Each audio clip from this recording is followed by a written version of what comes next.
the general fund, coal severance, police special fund. This will be an independent fund, numbered 73, that will encompass our revenues that we receive for ARPA, the 301,000 we've received thus far, plus the second distribution, which will be forthcoming next year, and the accounts, the line items necessary to transfer those funds to the general fund and or make expenditures out of that fund. So this is a requirement of the state auditor, and they mandated that Fund 73 be created for that purpose. I do have the resolution, which I can read. It's a resolution of council of the town of Marmet approving the creation of a new bank account 73 for the deposit of American Recovery Funds to the town of Marmet. Whereas the town of Marmet believes it is necessary to create a new banking account for the deposit, appropriation, and accounting of all funds received by the town from the American Recovery Act, and whereas the creation of this account will assist the town council, administration, and accountant in identifying and reserving funds may be provided for statutorily identified purposes and not assigned to general fund purposes. Council believes the creation of this special fund will provide the necessary transparency for town residents, and whereas the mayor and council desire that this fund be created and kept at the town's current banking institution, now therefore be it resolved by the mayor and the council is hereby created a new fund entitled American Recovery Funds 73 for the receipt and deposit of various funds made payable to the town of Marmet pursuant to the American Recovery Act. Be it further resolved that the town administration is directed to provide confirmation of this fund upon its establishment. This resolution will be effective upon passage by the council. Are there any, the need for this fund? Okay. Do I have interest to proceed with passage? I'll make a motion. I have a motion. Do I have a second? I'll second. I have a motion and a second. All in favor say aye. Aye. Opposed? Same sign. Thank you.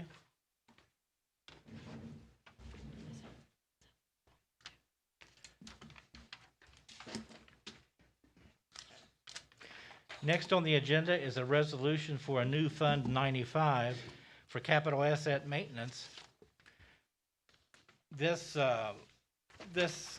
fund will be or would be established to create a fund for reservation of monies for future capital asset purchases and major improvements.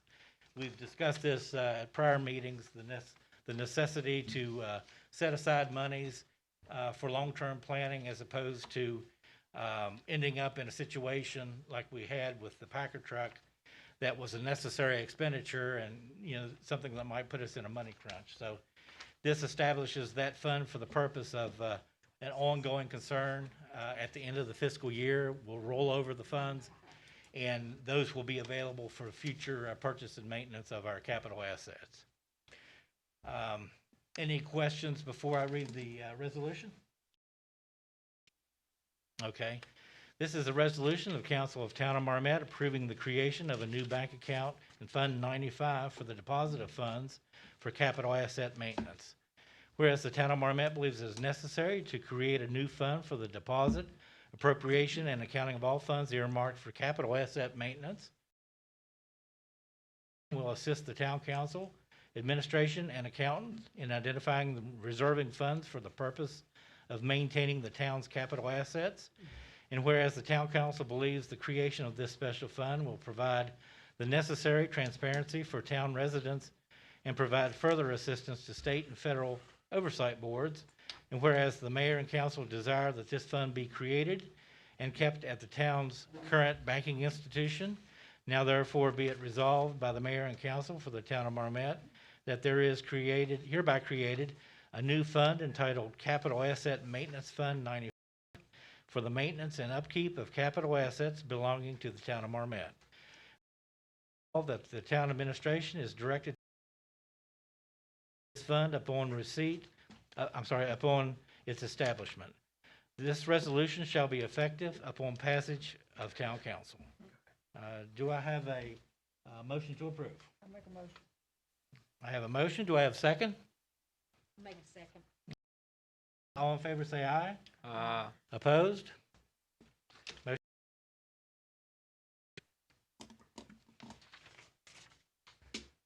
Next item on the agenda is a resolution to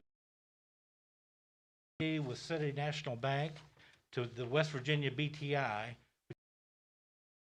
Treasury Investments state fund, where we currently have predominantly all of our excess funds.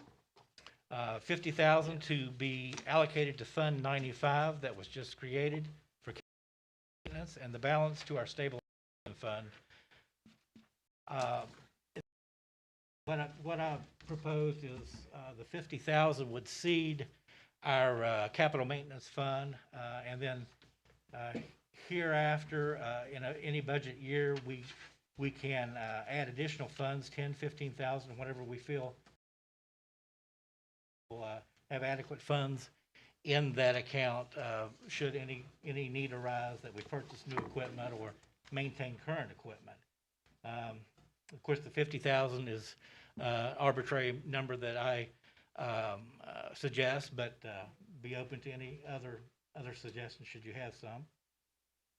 And any other questions, of course. Okay.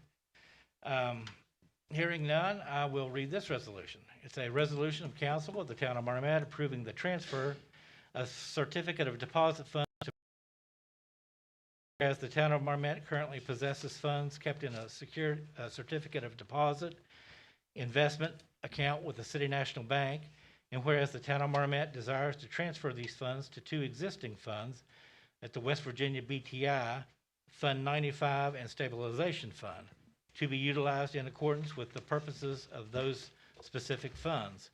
And whereas the town council authorizes the transfer of $50,000 of the previously existing certificate of deposit to the West Virginia BTI Fund 95 for further use in accordance with the purpose of said fund, and whereas the town council authorizes transfer of remaining balance of the previously existing certificate of deposit to the stabilization fund to be used in accordance with state purposes of that stabilization fund. Now therefore be it resolved by the mayor and the council of the town of Marmet that the administration is authorized to transfer these funds in accordance with the directives contained herein. Be it further resolved that the town administration is directed to provide confirmation of these transfers upon completion. This resolution shall be effective upon passage of town council.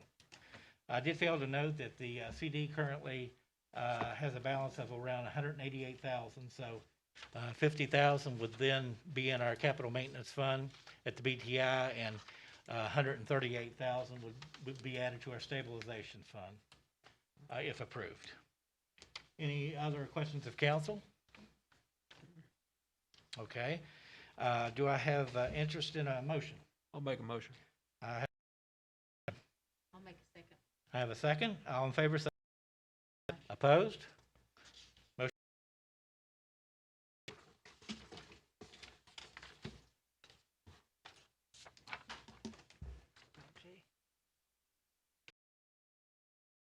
We have an agreement that's executed every year to KRT, who provides our fuel for our vehicles in Marmet. Calls for the town of Marmet, if so agreed, we would pay a premium surcharge of a nickel per gallon on top of their price, which I think is a pretty good deal. As far as I know, we've participated in that regard for many years, and it's fuel our vehicles next door here at the fire department, and everything seems to work out really well in that respect. Everything's maintained and accounted for appropriately, very secure, and I would suggest that. Any questions of council or any comments? Okay. Hearing none, I'll read this resolution. The resolution of the Council of the Town of Marmet approving the fuel agreement with Kanawha Valley Regional Transportation Authority, KVRTA, whereas the Town of Marmet generally purchases all of its fuel requirements from the Kanawha Valley Regional Transportation Authority, and whereas purchasing fuel requirements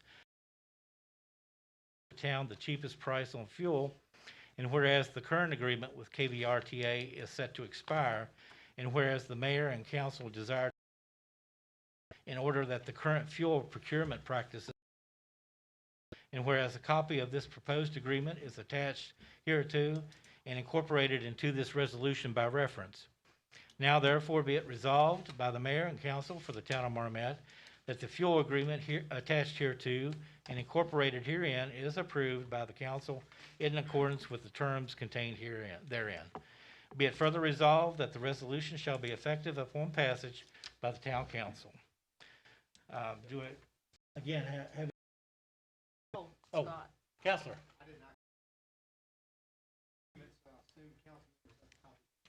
We do. You should have a copy with you.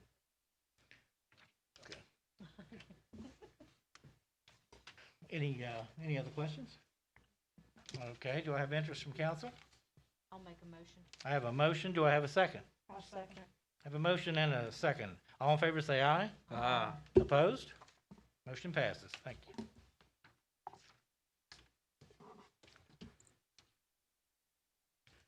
Counselor, are we ready? Okay.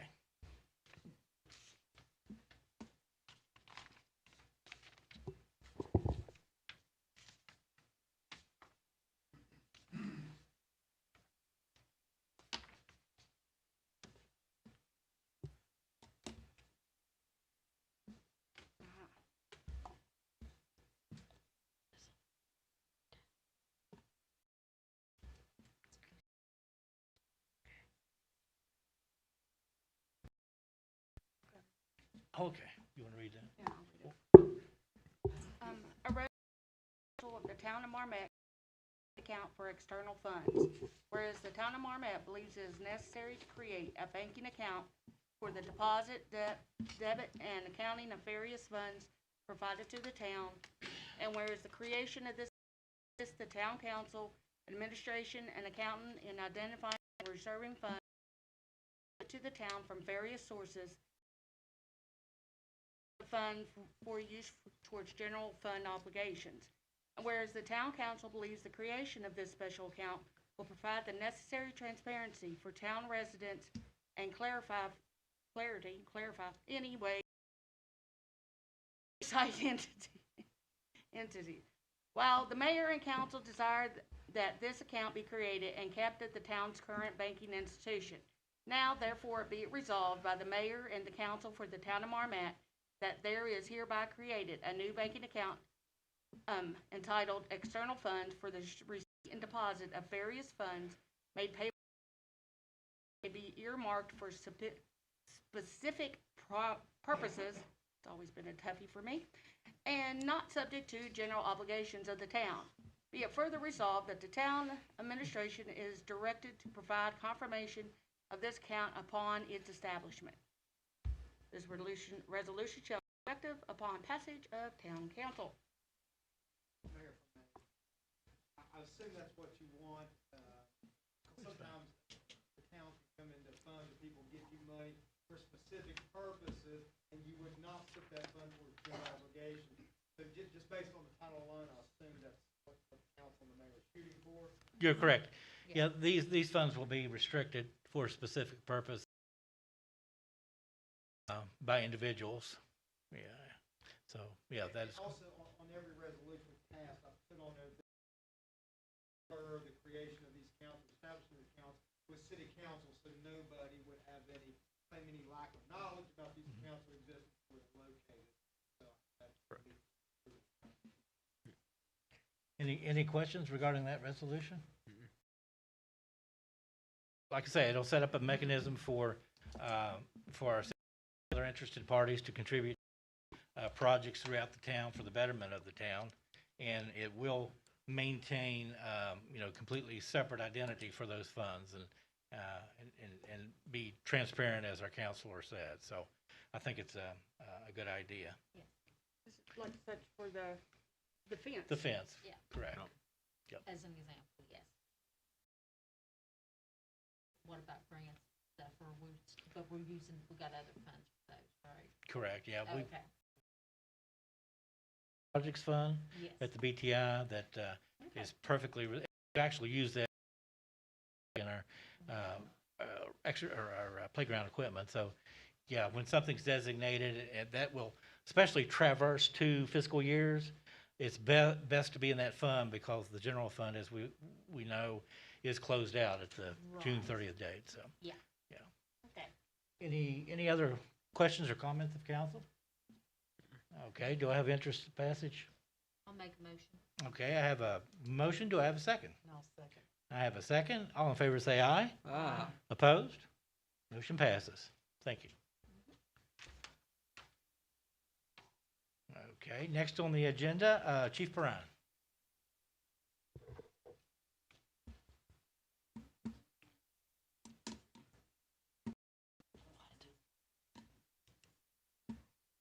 Moved it on you.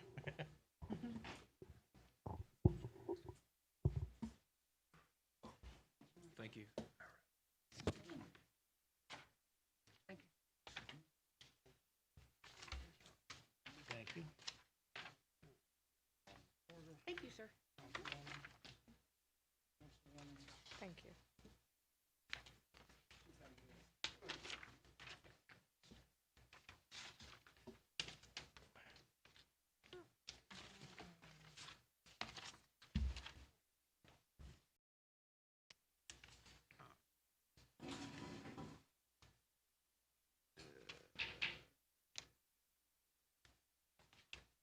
Mayor, men and women, reporter, Mr. City Attorney, guest, John Fine, Chief of Police, here to present Armet Police Department's report to County Council for the 20th, previous month. Kanawha County needed this for the month of August 2021. That the Armet Police Department was dispatched with 294 police calls. This is a 4% increase over the same period for August 2020, which recorded 38 police calls. Total buying tag calls received by Marmet Department over the last calendar year, 3,063. Monthly trend line indicates a 35% increase in August. The 12-month average, 255 calls. For purposes, CAD broken down into 3 categories, and that's service, criminal, and traffic. As usual, criminal is the highest. We have 161 calls, 54% of our activity is on time. Service calls came in number 2 with 73 service calls, 24%. Police activity devoted to that. Lastly, traffic. Traffic calls are 22. Average calls.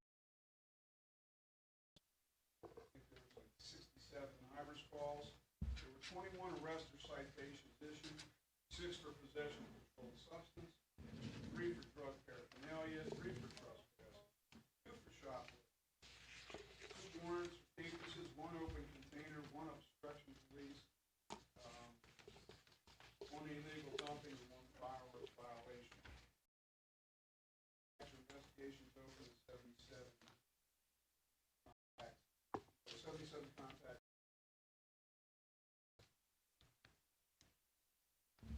Traffic, 69 traffic calls, 50 traffic stops by the officers made, 21 traffic cites, 42%. 29 warnings delivered, 58%. 6 disabled vehicles, 5 vehicles towed, 3 traffic details, 1 motor vehicle crash, and 1 vehicle pursuit. Categories of citations.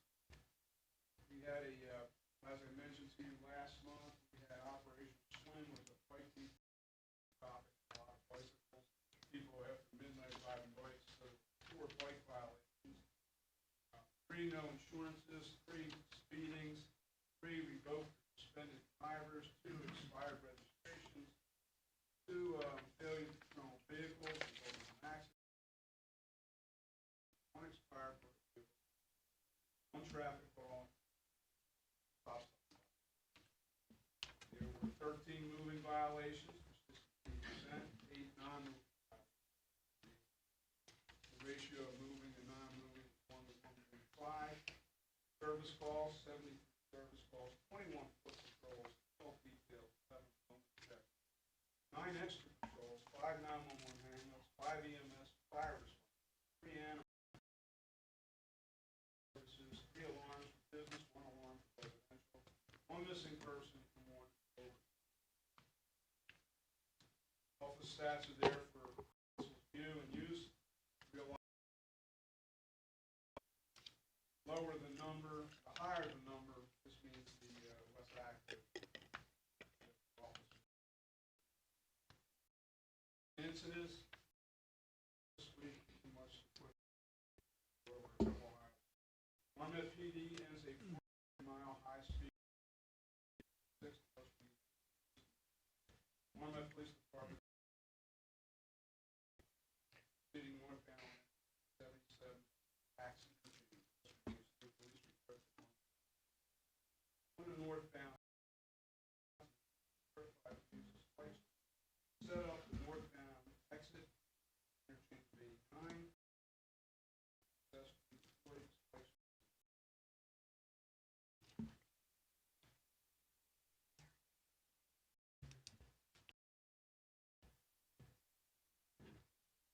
West Virginia took 3 individuals into custody. No injuries. Good operation, minimum use of force, maximum. It's a heck of a lot of 29 miles. This is policy. 99% of the time, vehicle damage, injury, or like.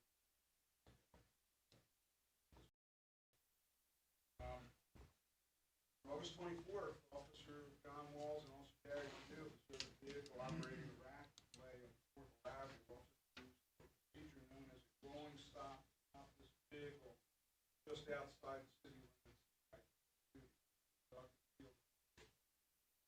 Ash. Animals. Meter and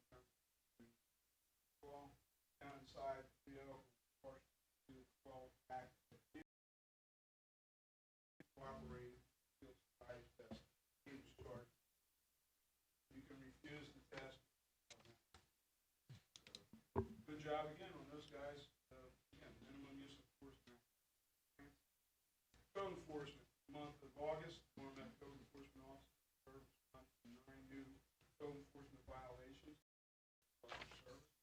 All complaints were reviewed, the case files were opened. 8 cases were resolved without code action. Cases, 1 residency over-occupied, legal trailer park. 1 citizen's complaint was filed against a member of Marmet Police Department. 1 municipal citation was issued for violation of code fire ordinances. Citation was issued for construction of the sidewalk. Notified. Year to date, said there were 9 cases, 8 compliance, 1 non-compliant. The year, there was 116 cases, 96 compliant, 16 non-compliant, for an 83% compliance rate. And just lastly, I'd like to just mention that 318 33rd Street, I was notified by numerous complaints from residents in that area. Foot and bicycle traffic were all out in the evening. I did a little bit of investigation and had determined that where the source of the traffic was 318. This was a property that had been abandoned for several years belongs to the late Deborah Saxton. The person that was occupying the property claimed that she was renting that property from Matt Saxton, her son, and Deborah. Harris. The CEO conducted investigation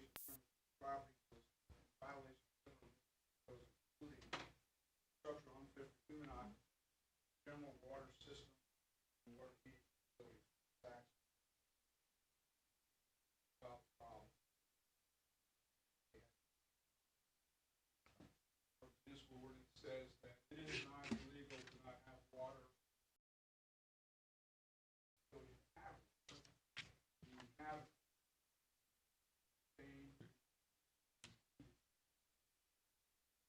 Based on that, condemn the property.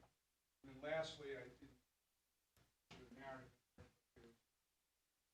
Photograph here, most of you may remember the old show building back in October of April of last year. Source of individuals, drug attendant had been breaking in there. I was able to contact the Gomar Corporation back in them. They actually paid for the property. And I'm glad to tell you, probably have seen that they rolled in heavy equipment at this time. Probably in the next week, we demolish that property. Kudos to the town.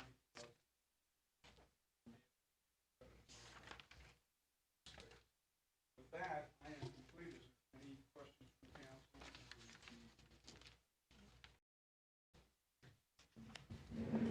Being heard? Thank you. Thanks, Chief.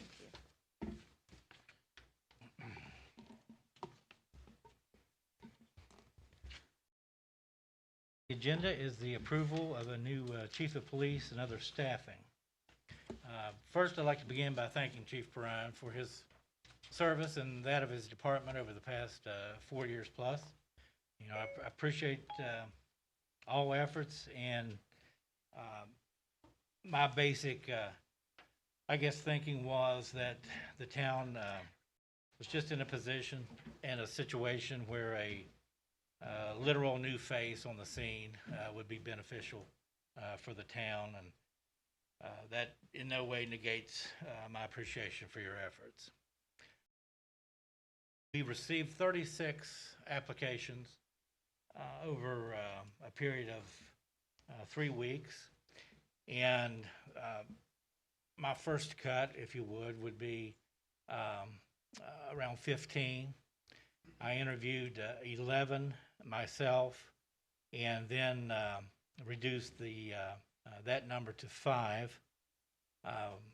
3 of the applicants were from our own staff, and all 3 were interviewed. I referred the remaining our personnel department to assist, and we held second interviews with those. One was out of state and one was local, and I purposely, took my time. It's September, and I think that I had proposed that in the very beginning, that I wanted to be thorough and as thorough as possible, and find someone that was as compatible with my plans and visions as possible. In doing so, I've identified an individual that I would like to propose council approve for the position, which would be effective October 10th. That would allow for notice to be given from this individual, as well as time for the chief to pursue his avenues. So with that being said, I'd like to suggest that council hire Mr. Billy Browning to serve as our chief of police. And I'd like to take any questions of council at this time.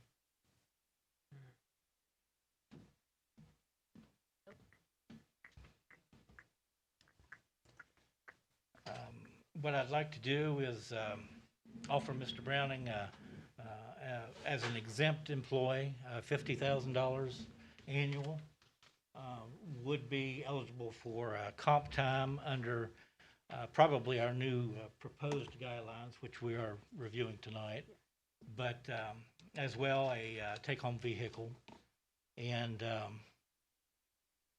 that, and of course, with all statutory fringe benefits that are afforded to that position. And I don't know if we've had an opportunity to speak of it, but we are in the process of modifying some personnel policies that hopefully will benefit all of our employees. accelerating PTO time, for instance, and things of that nature. But those are, like I say, across the board for all employees. But that would be my proposal to council, that we hire Mr. Browning as our new chief of police effective October 10th.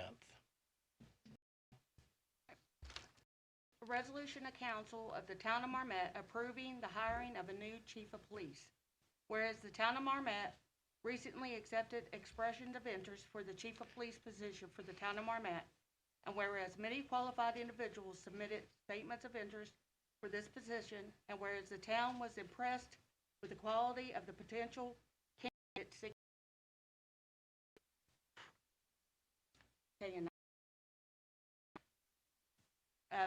Whereas after much deliberation, the mayor, in consultation with the Personnel Committee, has identified a candidate that he believes is the best candidate for the position. And whereas Article 8-10-1B of the West Virginia Code authorizes the mayor of a Class 4 town to appoint the chief of police. And whereas the to serve as the chief of police for the town of Marmet, and whereas Mayor Fontalbert believes that Mr. Browning has the necessary skills and training to perform this job at the level expected by the town and its residents.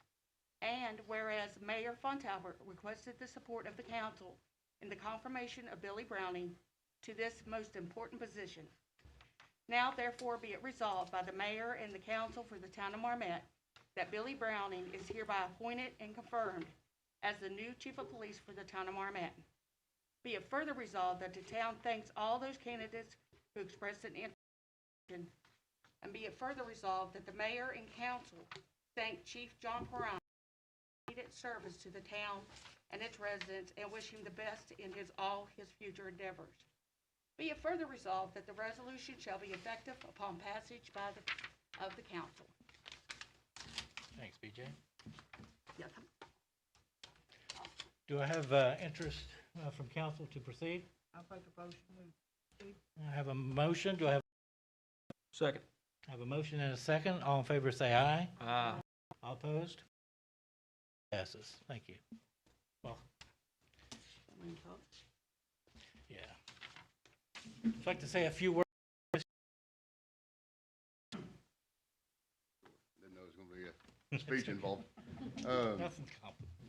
First of all, I want to thank you very much for the opportunity to come out here and do this for you guys and for the town.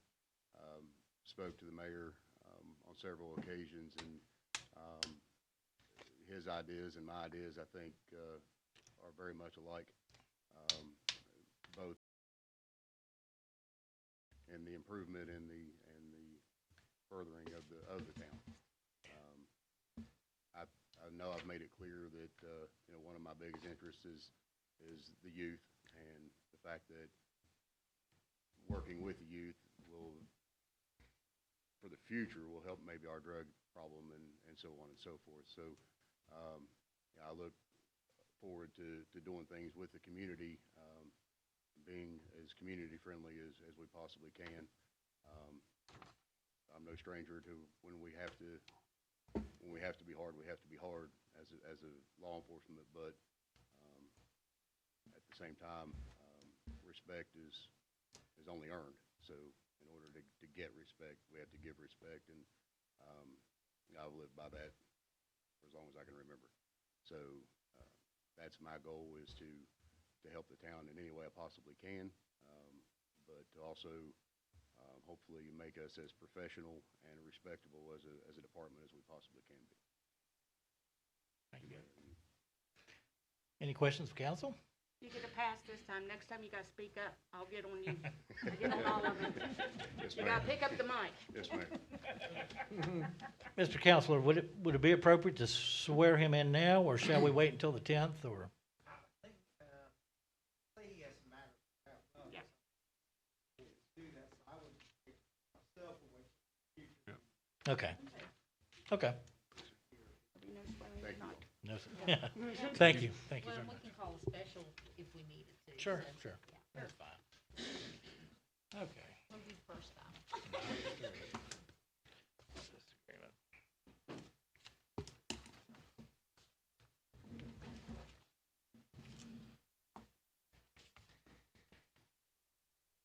Okay, next item on the agenda is a discussion of town video security. It's my personal opinion that, like the new chief and the current chief have said, you know, respect for our citizens is paramount. We need to embrace the civil rights of every member of the community and every visitor to the community. It's a thin line to walk as far as our growing homeless population and such. And I feel like in order to do that, we need a two-pronged approach to the problem. One being very visible, if you will, almost excessive camera presence in the town, so that understand that they are being watched, especially on McCorkle Avenue and our. And second, to reinforce the presence of those cameras is a very visible police presence in the community. Foot patrols, bike patrols, just speaking with our citizens, engaging with those unfortunate individuals, just so everyone is aware, you know, that when you're in Marmet, you're going to abide by the law, and your civil rights will be respected, but, you know, you're going to do your part, and I'm going to insist upon that. And I just feel that the first piece of that is video surveillance, a very visible video surveillance, so that everyone is aware and will maintain a correct posture when they're in Marmet. That being said, yeah, I have zero tolerance for the drug problem. That, of course, is an extremely difficult issue to address, and there will be no tolerance of that aspect. I'm compassionate as far as those that are addicted, you know, to this scourge. But that being said, you know, we have to maintain a healthy environment for our kids and really everyone in Marmet. So still be a zero tolerance for drugs, especially those that are visible, you know, in plain sight. Just will not put up with that. Upcoming, you know, we hope to roll out some initiatives that will assist in that regard, with respect to anonymous tip line, for instance, and things of that nature, so that we can address these problems in real time. Because, you know, it's fine to report something to be acted upon, you know, days later, but we need immediate action in order to stem, you know, this problem and at least regulate it to some degree.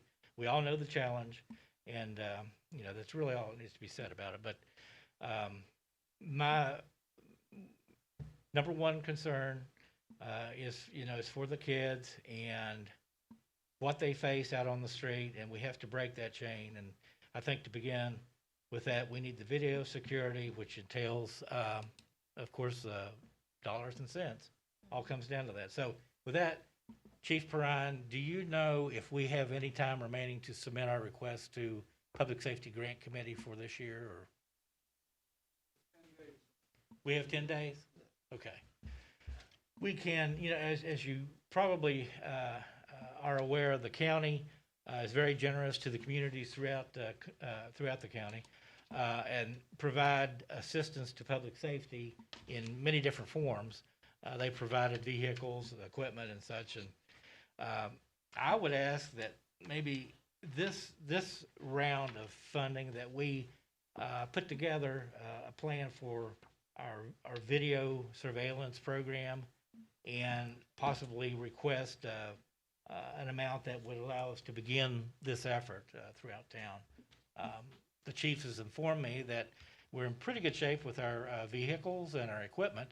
So this may be an ideal time to think a little bit outside the box and go for, you know, something that possibly could turn the tide as far as at least monitoring and stabilizing the population in Marmet for our homeless and and those that are on the street, and hopefully the drug traffic as well. So,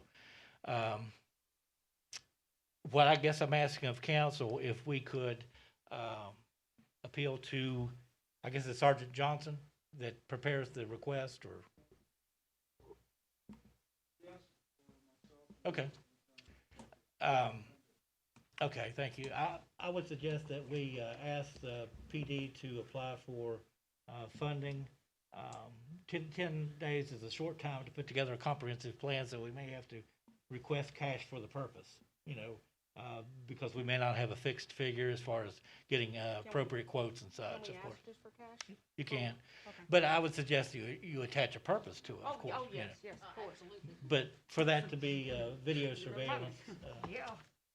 and in Marmet with the streets and our park system, and the lot, the street department lot as well. And you'll see later on the agenda, we have a request for internet service at Bill Wells Park and the street department lot, which will facilitate, real monitoring of those cameras and activity. So, Yeah, I was getting ready to ask about the Yeah. internet service.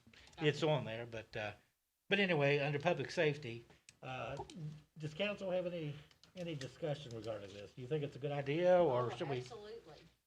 Absolutely.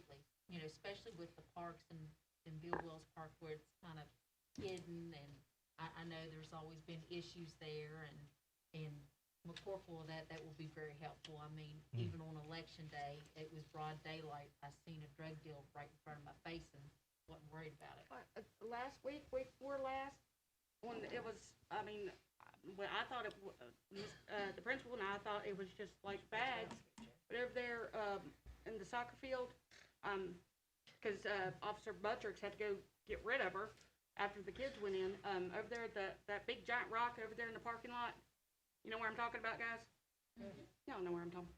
A homeless lady just took up camp, laying there. She was sleepy. Well, we didn't notice her. Problem is the kids were coming in, and we stand out there, let the kids come in, and we, We're still tired. Francis's and Becca's or somebody pull out of the car, and one parent said something about it, and like I said, we just thought it was her stuff or something, a homeless person's stuff, but then, another parent said it, and we saw it move, so we knew it was a person. And when that's just, that's a huge safety issue. Sure. Just, willing to, broad daylight, right by the school. That just scares me to death. Like trying to wrangle nocturnal squirrels or something. Yeah, and it would be real helpful, especially with video and stuff later, Yeah. because unfortunately with the homeless and stuff, as long as other states are giving people one-way bus tickets to Charleston, it's gonna be an issue, and at We need to least give them a one-way if bus it's to something get 3 back. or 4 o'clock in the morning, we got video footage that we can look at. Right. We need to give them a one-way bus ticket back. And what I'm thinking, is something higher definition, from your traditional grainy black and white. We need to be able to identify, the subjects that we're concerned with, and Not just your average CC, whatever, Yeah. TV, video, whatever. Right, we can't make out the face. and enough storage to, maintain that for a elongated period of Well, time. we're using hooking at the internet, we can get plenty of In the cloud. storage. Sure. Cloud storage, yeah, But anyway, cloud will be the way to go. so if council is so inclined, we could ask PD to proceed in that vein. I think it's a good idea. I do too. Okay. Makes It sense. might be, hopefully it'll be successful. Okay. Well, does anybody have a motion to that effect, that we're asking Chief Perrin to proceed with the Kanawha County Public Safety Grant Committee requesting funds for the procurement of a video security system for the town? I'll make a motion. Okay, I have a motion. Do I have a second? Second. All in favor, say aye. Opposed? Thank you. Chief, is that okay? Okay, I appreciate that. Thank you. Next on the agenda is a discussion regarding internet access and security cameras. Well, like I said, we need something with a higher definition. It won't be cheap, but you get what you pay for. But that, now is a good time. Electronic, costs are, they're fairly low compared to a couple years ago, for sure. So, the only problem I see is the availability of equipment. Things are scarce, but we do need, I think, to put together a professional plan, put out an RFP as opposed to an RFQ, so that we can actually have professional proposals as to where to place those. Of course, we have selected areas we definitely want the cameras to be, but we need a professional study, a quick proposal, so that we can move forward. But so that would be my suggestion, that we put out an RFP as soon as possible to facilitate that. Is that, rather than for us to, simply propose areas and. Put out, should we also contact some places? Do you want to contact them as well, or just put it out? No, that's fine, that's fine. We just need different viewpoints, and people may have some novel ideas as to, or even familiarity with equipment that might be preferable to other equipment. So, yeah, just contacting them directly. There's a number of firms, locally that we can do that with. Yeah. So, is that acceptable to council? Makes sense. Okay. Do I have a motion to that effect, to put Make out a an motion. RFP? Okay, I have a motion. Do I have a second? I have a second. All in favor, say aye. Opposed? Okay. Thank you. Next on the agenda is our infrastructure, Chairwoman Long. Do you have anything to begin? Yes, I had attended a meeting a few weeks ago with Create Your State. Oh, I'm sorry. You could do my job when I'm not here. Good. Yes. Well, if you can't hear, well, then that's fine. Yeah, a few weeks ago, I had attended a virtual meeting with Create Your State, and Lori, who heads it up, she had given me a recommendation regarding a grant with the culture, the arts, and history with the state of West Virginia, and it's for a beautification grant for your main streets. It's like a main street program like thing, and it's a $5,000 grant, and part of the stipulation is it had to go through a 501c3 nonprofit. So Barbara Miller with the Marmot Bucket Brigade has agreed to write it, and it's due on October the 1st. And I see the chief just stepped out. She was needing to kind of correspond with him, but I'll take care of that later. But we'll keep our fingers crossed, and hopefully we'll get a $5,000 grant that we can use on McCorkle Avenue to try to spruce it up a little bit. So that will be the main thing behind it, and I really want to thank Barbara for stepping up to the plate and writing it for us. So there'll be more news come later. So hopefully it's successful, and we'll keep our fingers crossed. Thank you. Jason Hawkins.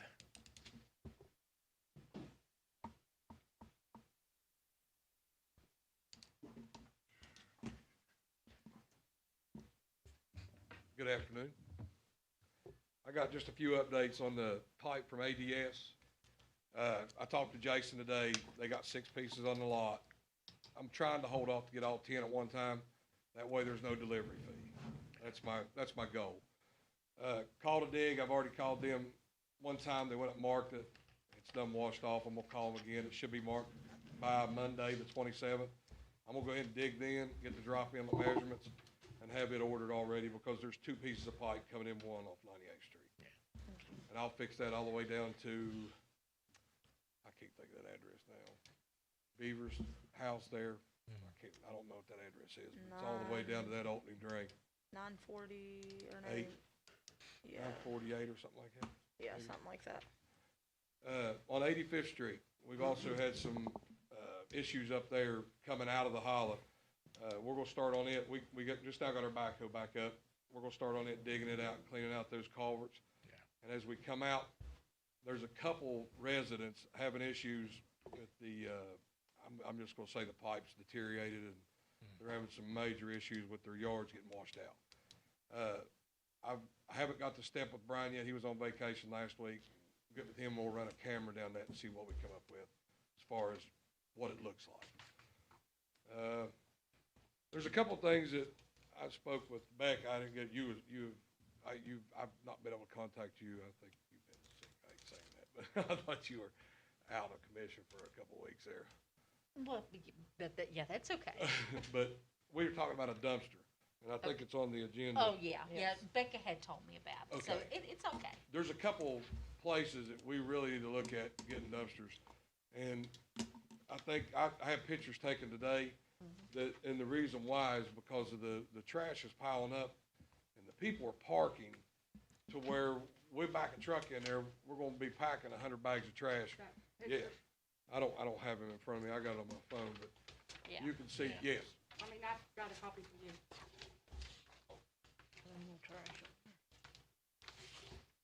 Everybody, I just let everybody see this. This is one that's right here on 98th Street by the light. I mean, there's like 10 trash cans right through here, and they're all plumb full. And they park cars and trucks all right there, and some of these trash bags are, I mean, they're paper thin. We pull them out, and you walk from here to that chair, and the bottom blows out of it. And then we're spending 45 minutes trying to pick them up.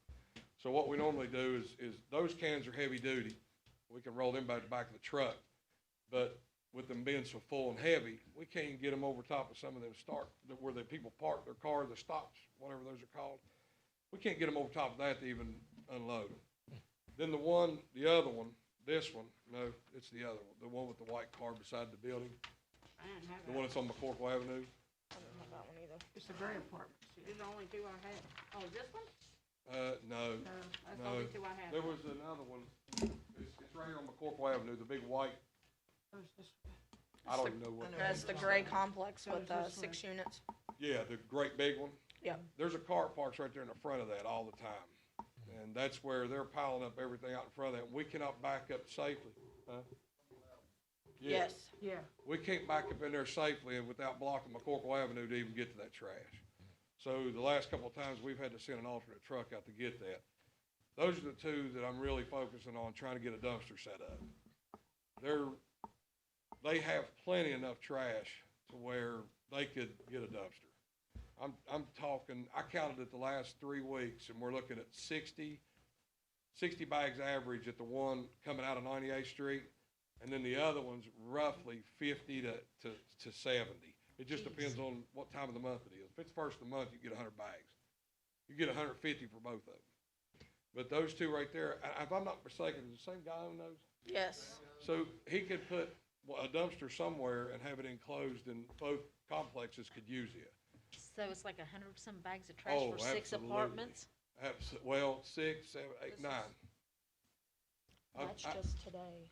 Good Lord. We have on a weekly basis, and I've really noticed that since our packer truck has been broke and we can only use it lightly, on Mondays when Tony and them get done picking up trash, 6 to 7.5 ton, just Monday. Now, that's not counting our 40-yard roll-off.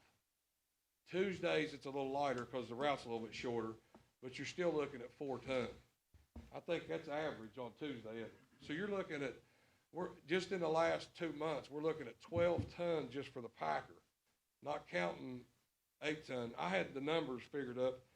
Last month, we had, in just 4 weeks, we had 91 ton in 4 weeks. That's hand garbage. That's what we load. That's not extra trucks that we've loaned out or rented out or anything like that. That's hand pickup.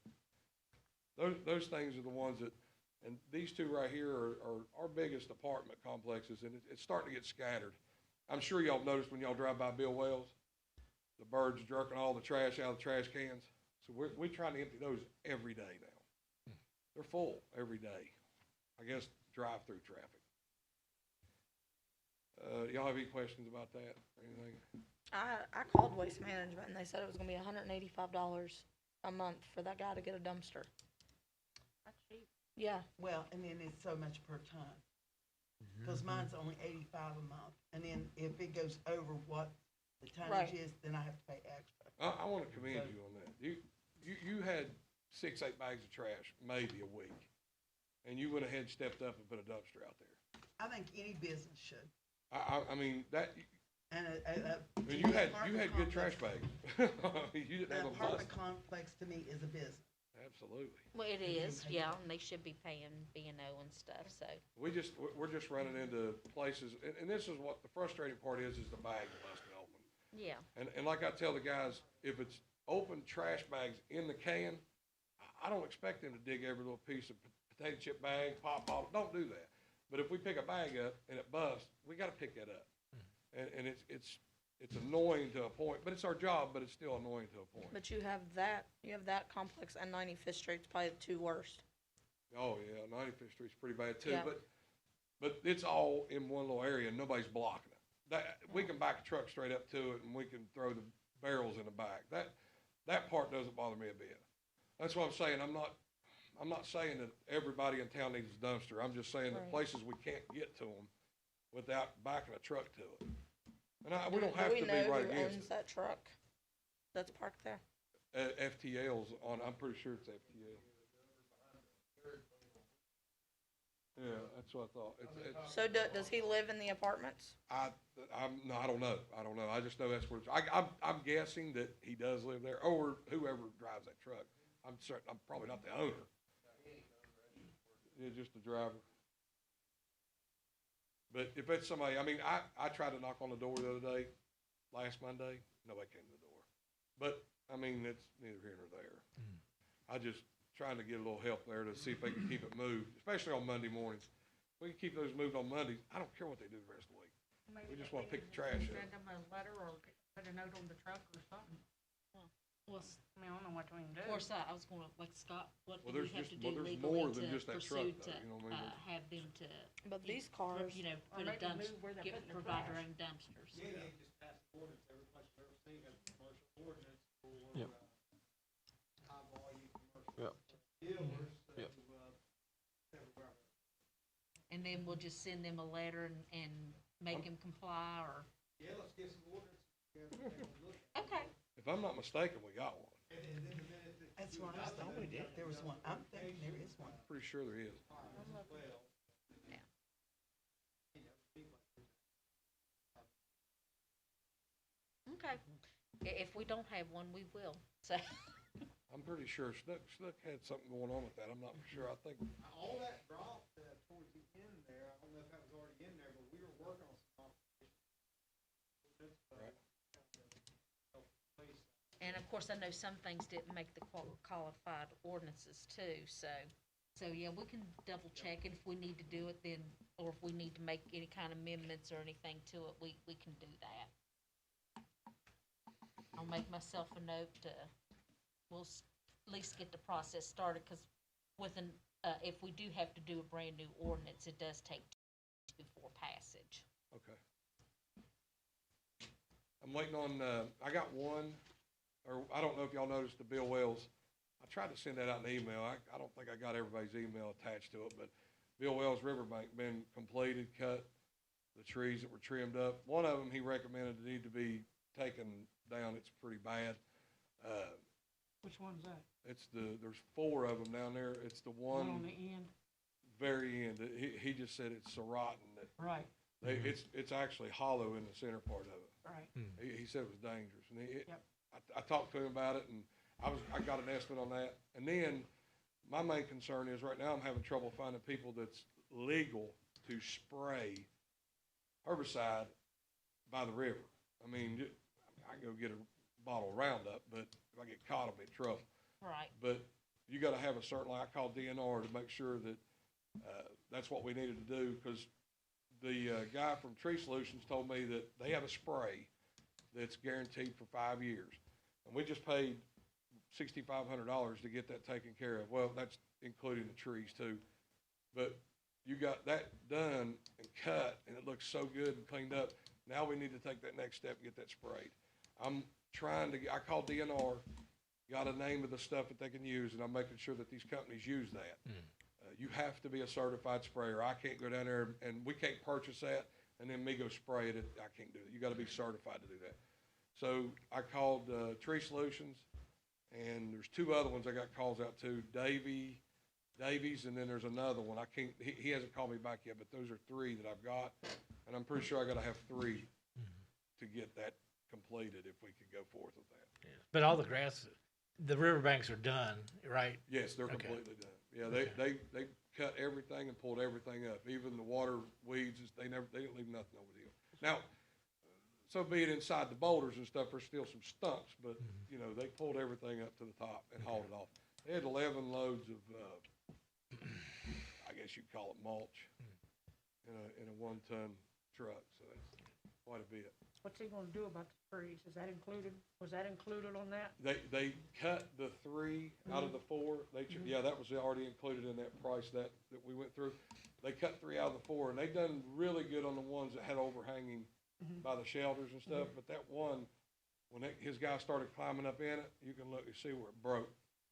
And that was the only limb that he could actually get up to. And I just told him if he didn't feel safe, you know, I don't want to put somebody's life in danger. No, but was that included in on that 6,500, is what I'm asking? What, that one tree cut down? Yes. No.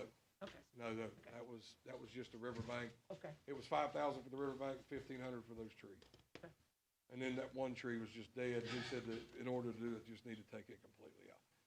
If not, groom it to a point to where, it's not dangerous. get it out. Yeah, what he's worried about is a limb falling out while they're having a cookout or something. Yeah. Okay. And I've got with DNR too on the breakaway, fence rail down there. And I met with that guy Wednesday of last week, and I'm supposed to meet with him again this week, and he's gonna show me what we need to do about filling that hole in there on the end. Okay. So we may have to end up getting a piece of equipment or something to get that done. 'Cause I don't think our backhoe, if we get it over the hill, I don't think we'll get it back up. Maybe, but I don't know. So, Yeah. Okay. have anything else? With, the backhoe now fixed, when do you have like any time when you think you might get over there to Wells Drive there, Bill Wells's old property where that stagnant water is and it's got all those mosquitoes and all that in You it? talking about up on top of the hill? Back I at that? think, yeah. What my plans are, not this next week coming up, is blacktop and removing rock. We're gonna clean up that rock cliff coming down around Cemetery Hill.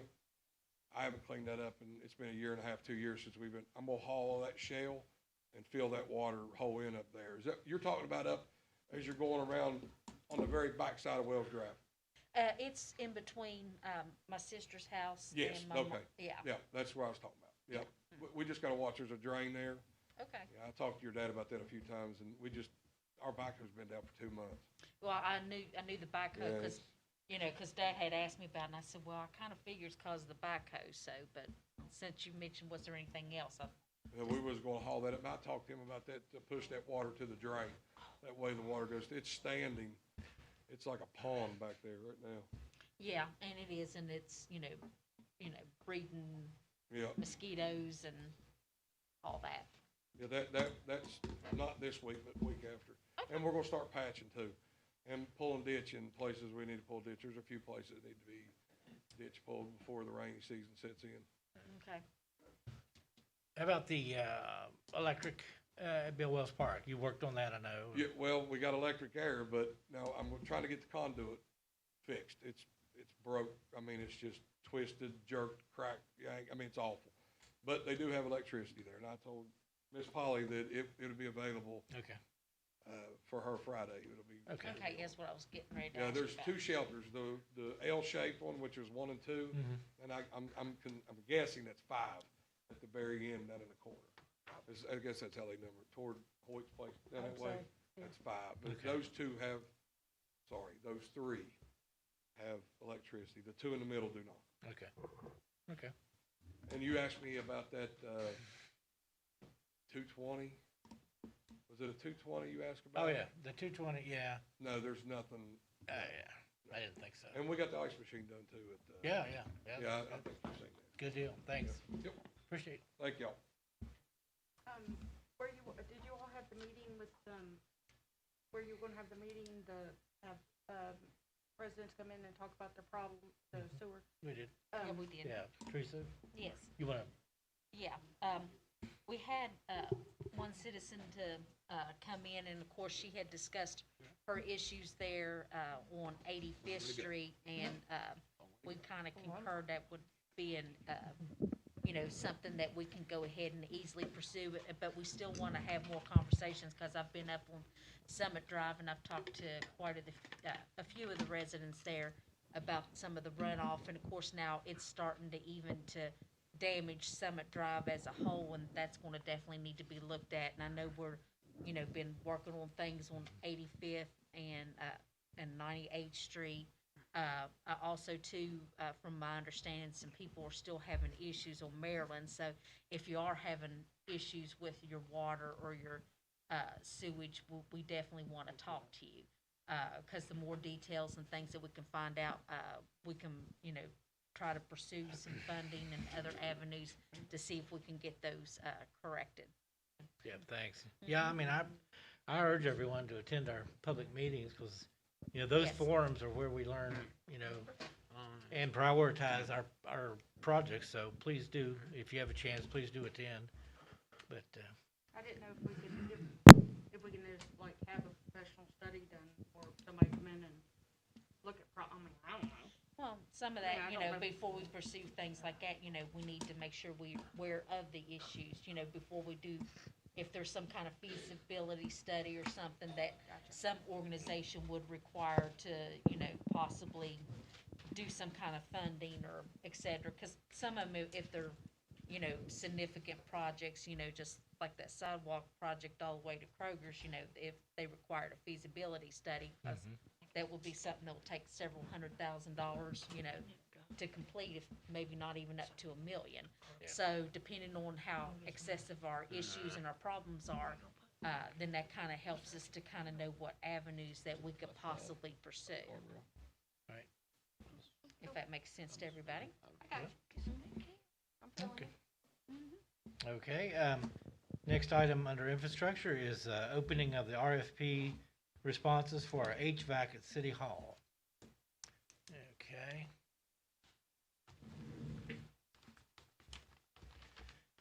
We, received two responses. Yeah. I'll open the first. What we did, we separated the two into like a complete system, including a new HVAC units, as well as a second option of what we've been told is our distribution and return system that's insufficient. So we have both types of quotes from both respondents. And the first to respond is Poland's Comfort Cooling. So I'll go ahead and open that one.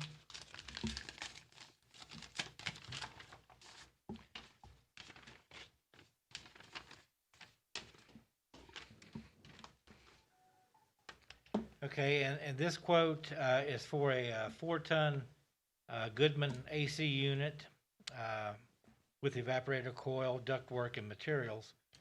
Total of $11,450.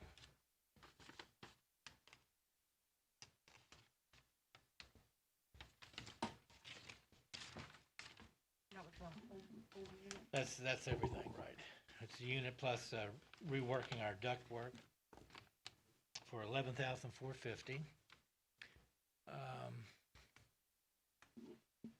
I'll open the comparable, which is Barker's HVAC.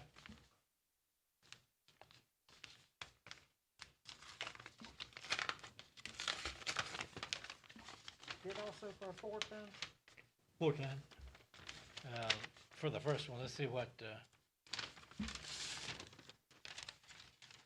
Okay, Barker's HVAC. This would be for ductwork, new gas furnace, A-coil conditioner, 5-year warranty. Both prices include ductwork upgrades. Doesn't specify the size of the unit.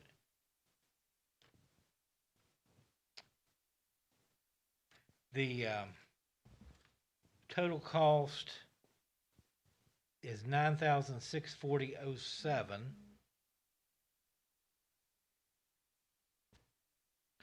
And this vendor supplied a quote for the back office unit as well, which I do not see from Pullens.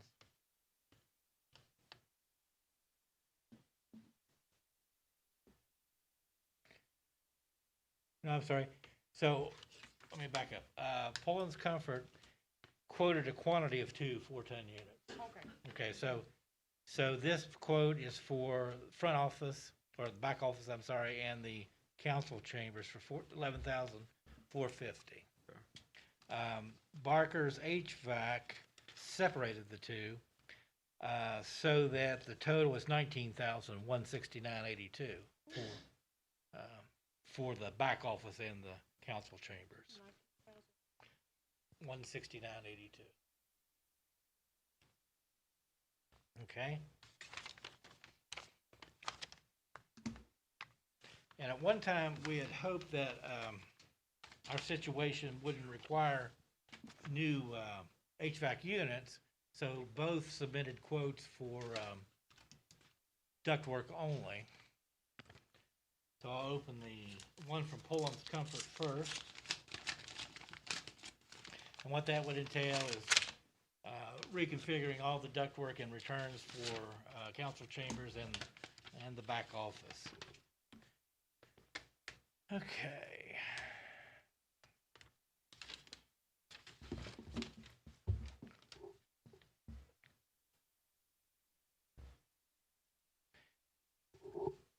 Okay, for ductwork and materials only, $2,450 for Pullens Comfort Cooling.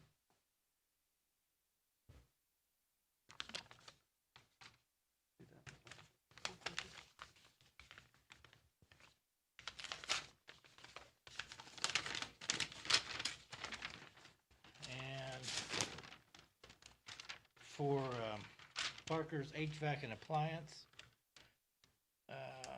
for both areas, $4,628.72. That was, Pullens for both areas? Yes. That's what he, I didn't know if yeah. that was for both. No, ductwork and materials, so he's included if we were to buy the 4-ton units, Oh, okay. and then separately for the ductwork. Okay, gotcha. Yeah, Gotcha. $2,450. 23. So that is where we stand. We have just the 2 quotes.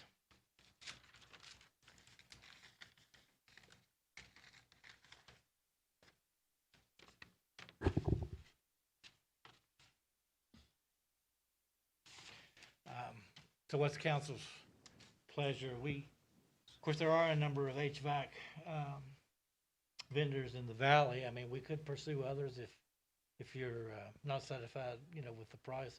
Plus, we need to determine what exactly we want to do. Is it just ductwork, or do we want to look at the units, or? Have they determined if the unit's bad, or these are just potential prices? Well, in speaking with them, they feel that, a part there has to be a crack, because we've utilized a lot of coolant, just to keep council chambers cool, and so there has to be a leak for sure. Is it repairable? They thought possibly the A coil, which could be, replaced without replacing everything. So it's just, until they get into the nuts and bolts of the actual unit, I fear they won't really know that answer. So that's the problem. Okay, so probably in the back of our head, we need to, plan just in case the unit does need to be replaced. I'd say so. Hope for the best, but plan for the worst. Yeah, I mean, the 100-degree temperature was bad enough, but hopefully we can, the heating portion, we're going to need that, for sure for our As employees. well, yeah. So, council have any comments or suggestions, how to proceed? No. Well, how long has this been put out there? It's been put out there for a little bit, hasn't it? Oh, yeah, it was, At least a 3 month. weeks? Yeah, I think, or more since last time. Yeah, It's been up for a while. yeah, it's been out since last Yeah, council. I think we just need to work with who was submitted and. 4 weeks. Yeah, cause that's plenty enough time Yeah. and like, you know, we're gonna get a nice little break here where you don't need the air conditioner, but eventually it is gonna get to the point, you know, it's gonna flip and we're gonna start needing heat. And, you know, because of COVID and things like that, they need to have time to fix it in case they immediately can't Well, get and we here. can use that infrastructure money for this, correct, or not? Mm, No, Oh, not, it's worth a well, shot. well, I don't think. that's a yes and no. There is a process that I'm still working on with Roger. That will determine what we're reimbursable for our lost revenues from last year. Gotcha. Those monies are not encumbered by any of the requirements under ARPA. American- But, Like rescue. we did, you know, last year. and I can probably get that done rather quickly, but, yeah, I don't know, Big difference. yeah. Yeah, What's the guarantee on, I know on Barker's 5 years, what's the guarantee on Florence? 10 years on the equipment, compressor and parts, 2 years on the exchanger, and 3 years labor warranty, which is pretty good. No, from, I'm assuming they're pulling, Yeah, from yeah, Winterford, this way. yeah. Downtown. Mm-hmm. Well, I mean, it'd always be my suggestion to go with the low bidder and have them begin the process. And if they find it's repairable, then, let them repair. I mean, Not, you is know. that okay, Counselor? or- They're not gonna buy it.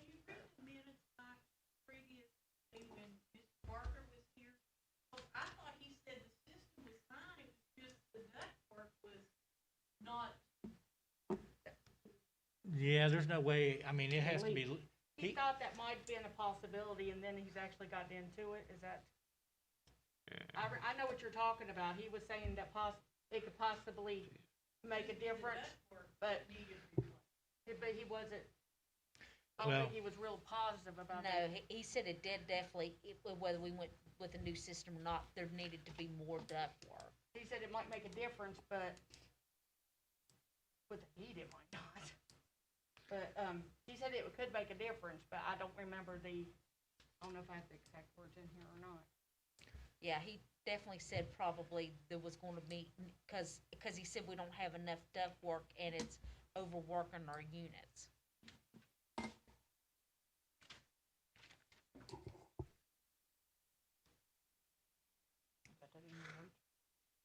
So he did say, you know, we was gonna need additional duct work. Probably. Well, you have a bid here for what, the tonnage work as far as the unit, and also a bid for the duct work, correct? Yes. Okay.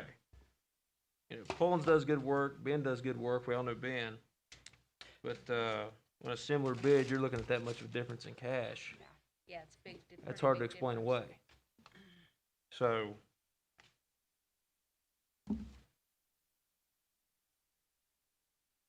Does the one include the back office too? yes. yes, Yeah, both of them, they're of them both do. here and back. It also includes the offices in there? I think the issue, that'll come from here, I think, issue's here and back there. Well, we just about have to go with, Sorry, read over your shoulder here. No, that's fine. Yeah. I mean, there's no. Well, yeah. Yeah. I think, yeah, big of a difference, big difference. They separate council chambers and Yeah, whereas, but we don't know what kind of. 23,000. The tonnage or anything like no, that. no. 10,000. Yeah, whereas this one, Right. flat out says 4 ton units, 2 of them, big difference, Yeah. yeah. Anybody else want to say?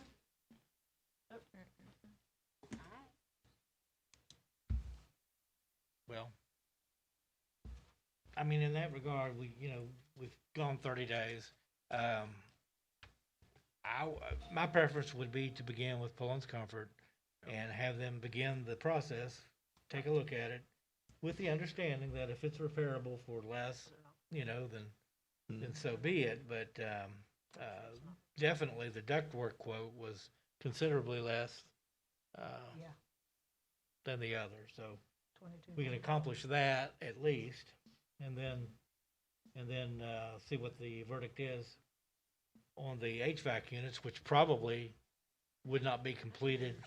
I mean, I have no idea how far backlog they have, but until next meeting, we'll probably have an opportunity to hear from them, I would think. Yep. So we could have them take a look at it and complete the ductwork by quote, and then maybe address us next council meeting before they begin the actual replacement or repairs on the units. Okay, How's that sound? that works. I thought we had somebody independent look at the estimate. We had two of them, yeah. It looked at it independently and gave us, didn't they give us a report or analysis? Well, the quote, this quote. Yeah. Still quote. I was in the individual get bid, Oh, no. analyze this. Not to my knowledge. It was the same individual.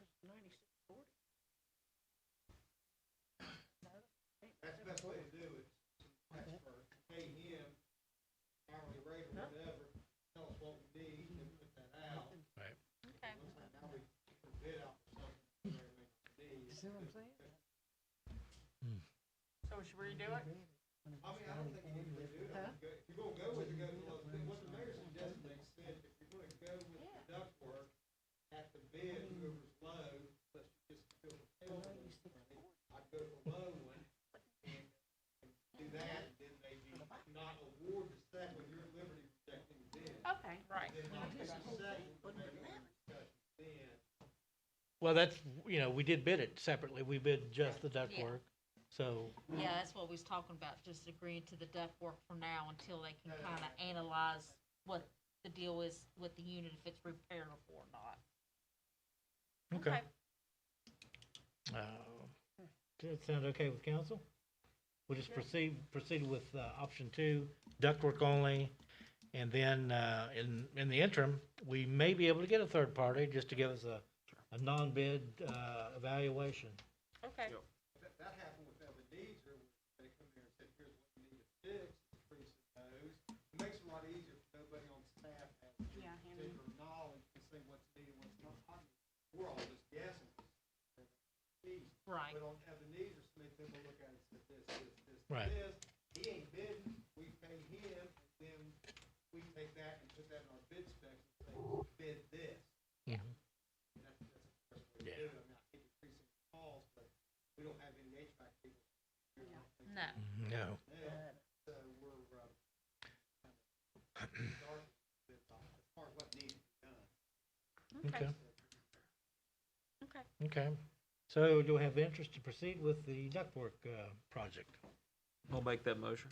Have a motion. Do I have a second? I'll second. All in favor, say aye. Opposed? Motion passes. So we'll go with Pullens Comfort to proceed with the ductwork only. Those two bids.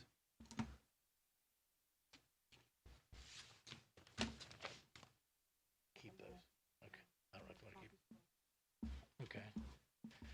Okay, next item is discussion regarding issuance of an RFP for grounds maintenance. This was submitted for the agenda before I learned about the spraying possibility, which I think is much preferable, because from I hear, it's 5 to 6 year solution. So, rather than have somebody physically maintain, say, the riverbank 1 or 2 months at a time, we can spray and take care of the situation, for a longer period of time. Okay. So I'm satisfied with that one if everyone else is. Okay. Next is a discussion regarding paving restriping at City Hall parking lot. The fire department is paving their lot, and I plan to meet with that person. We might be able to piggyback upon the agreement. I'm going to meet with that person tomorrow to get an estimate with what it would cost, and I'll bring that back to council. And then we can decide if it's, valid to piggyback on that contract or, set an RFP of our own. Next is, Parks and Rec, Barry.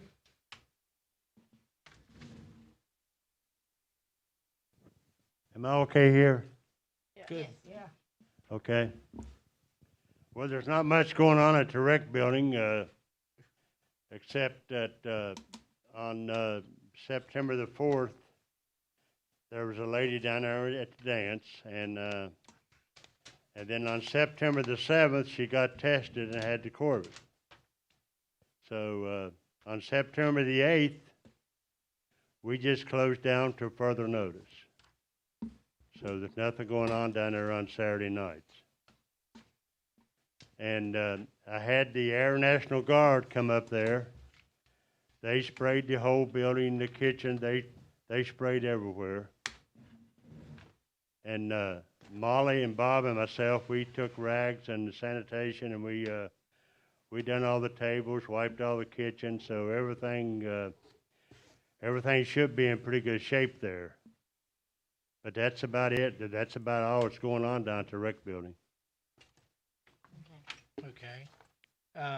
Chairperson, Armand Trout, do you want to make some just general comments about our parks? What we've done, or do you just want to proceed with, your next agenda item? Just proceed. I gave you a chance. I'm just kidding. Okay. Okay, we had damage to the ball field from the carnival. That's what Nick Green, the gentleman's over the ball field, well, it's not over the ball field, but he's the one doing all the work down there.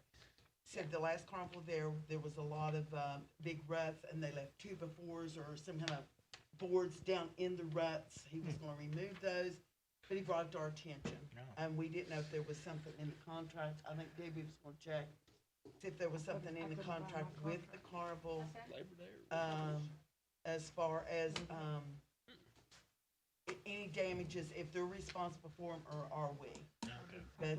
But he was doing the best he could, and I don't know if y'all noticed, but he's painted down there. He's done a really good job at, painting the concession stand, the buildings, the dugouts, he's done a real good job with it. Oh, okay, Done good. a very good job. It seems to me there was a provision for damage, but, Yeah, you would think. yeah, This contract's pretty bad. yeah. We made them have Hey. liability insurance, every time we tried to add terms, they rejected it. They said they had. I texted you later. Oh, you texted? So the one guy doesn't negotiate, but terms, here's what you did, I got exclusive on this, here's what we pay, you gotta pick the way you got paid on it. And there wasn't much left about liability issues. I mean, they fussed about that. Yeah. So, I mean, you can make a claim on what it's called, it's been repaired. They were working on, here's the way I look at it. Anytime you're asking a carnival to come in down there with the rain and wet, there's gonna be some damage. There's gonna be some ruts. It's not, you can't stop it. So either we stop having a carnival, or we deal with it afterwards. It's, when we had one in May, before this administration was there was problems with that carnival that left damage. Was there anything done about it? No. So, The weather is a variable. you're absolutely You right. don't know what Yeah. it's gonna be, and we have to put that stuff out there, really, to say, hey, you didn't know it was raining, you put the quote down here, we all had a great time, but now pay for us. There you go. Well, maybe, That should be a reasonable expectation. Exactly. Well, and maybe next year, change where they are putting it, so it's not on the actual, cause it was problems over in the, where the, like, kids play on the ball and all that. That's true, but even if you put it on the ball field, they're gonna play football on it. Well, true. So no matter where you Good put point, it on there, good it's point. gonna be damage. Yeah, And it's it's just, yeah. minimum damage. It's not like you're gonna have to take a bulldozer or a backhoe or anything in there to do it. I think he was more worried about the kids like rolling an ankle or something. That it's going, it have to be done, but like I said, if we're gonna bring heavy equipment in there Yeah. and the weather and everything, you gotta Comes with it. expect that. Yeah, it comes with the territory. And I have to say, Mr. Myers really helped us on that Saturday. If it had not been for him, the kids would not have been able to do their bouncy house and everything that day. Really? He stepped up the plate if it was not for him. Yes, That's he did. fantastic. That's good. Well, then he's good anyway, even if he did those divots. And he helped with the tear down of it. He came and emptied the water tank and everything. Lovely. Because I was kind of left there. There was a couple, well, Becca was there, Debbie stopped in, and Ruth. And other than that, we were the ones running that. Yeah, I didn't get off in a Yeah. hurry. I got bruised. I did my duty. Oh, yeah. Really But bruised. anyway, and Cindy they I will did say, step up late Nikki to help helped us out a lot. So I hate to Yeah. complain to him, Sure. because it's not really his fault. Yeah. You know, Okay. Jason, did you have something you Could wanted could I say something, please? to? Sure. Yeah. Is there any kind of a grant that we can get to fix that ball field? What I'm saying is, Mike. there's not too much Little League, it's all travel team. And that's, in order to have a travel team tournaments and stuff like that, we need 2 fields. Is there any kind of grant that could help us get that? We'd have to look, I'm sure it probably is. possibly, maybe. That's the only way that we're gonna bring, I mean, you're talking about two fields and you can get 100 people in there on a tournament, you know. Well, and But even we if- gotta have 2 fields and,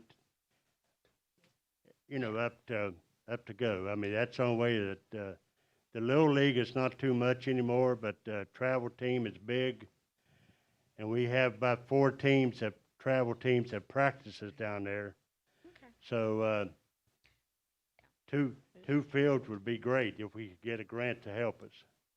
Yeah, even if there's not a grant, some of your, bigger, corporations and stuff have foundations and things like that that could be pursued, like Target and Walmart, and, you know, we might even be able to check even with, you know, some of the, you know, other, you know, area businesses or things too. So there's some avenues that we could pursue even if there's not a grant, you know, so. And if, you know, and if we it's could all right with you possibly- guys, could I get a couple of outfits just to give an estimate of what it would take for 2 fields? I mean, But- Well, Barry, what happened to the other backstop that Horse Man was gonna give us there a few years back? we can never get anybody to go down and pick it up. I Okay. mean, I'm not to say that we couldn't get it now. I mean, I haven't talked to them for a while, but, Well, I know that was one they were willing to donate to the town. yeah. At the time. yeah, and it was brought yeah. up to Nick the other night, and he said he would check in on it. Right. And if it was Okay. there, he would take care of it. Yeah. But, If they donate, let me know, we'll go get it. No, I don't have an issue with 2 fields down there. I think that, what But- was it? Tuesday, Wednesday night, you had pretty good crowds down there with kids and cheerleading and football, and that was good to see. You know, when I grew up playing baseball down there, you had 2 fields. but it's yeah. gonna, I remember that. it's as a gonna kid. take, no grass on the infields. I mean, we have to get nets up to protect the houses on the side of the batting cages on and protect the. Put the mic up to your mouth. Not up there. You can't hear me? No, We can hear people you now. around in internet land can't. Yeah, internet land. Okay. But anyway, we have to get nets up to protect the cars on McCorkle Avenue. Right. We'll have to get nets up to protect the houses over where the batting cage is at. Let them right there. Batting cage. Anyway. But anyway, it wouldn't hurt to get estimates just to see what they, Yeah. That's fine. see Well, what they you could know, come up with. Because if we, you know, do have, I'm sorry. I was about to say, because it'd be nice to have a ballpark figure, because you need stuff like that, information like that to be able to apply for a grant, or if we even went the foundation route, we gotta have some justification, you know, and have amounts and exactly what the, you know, scope of work is gonna be. I got an estimate, it's probably been 6 or 7 years ago, but, Oh, it ought to be close to today. yeah. But, it was about 18,000 for 2 fences, the ball field, just everything was fixed, ready to go.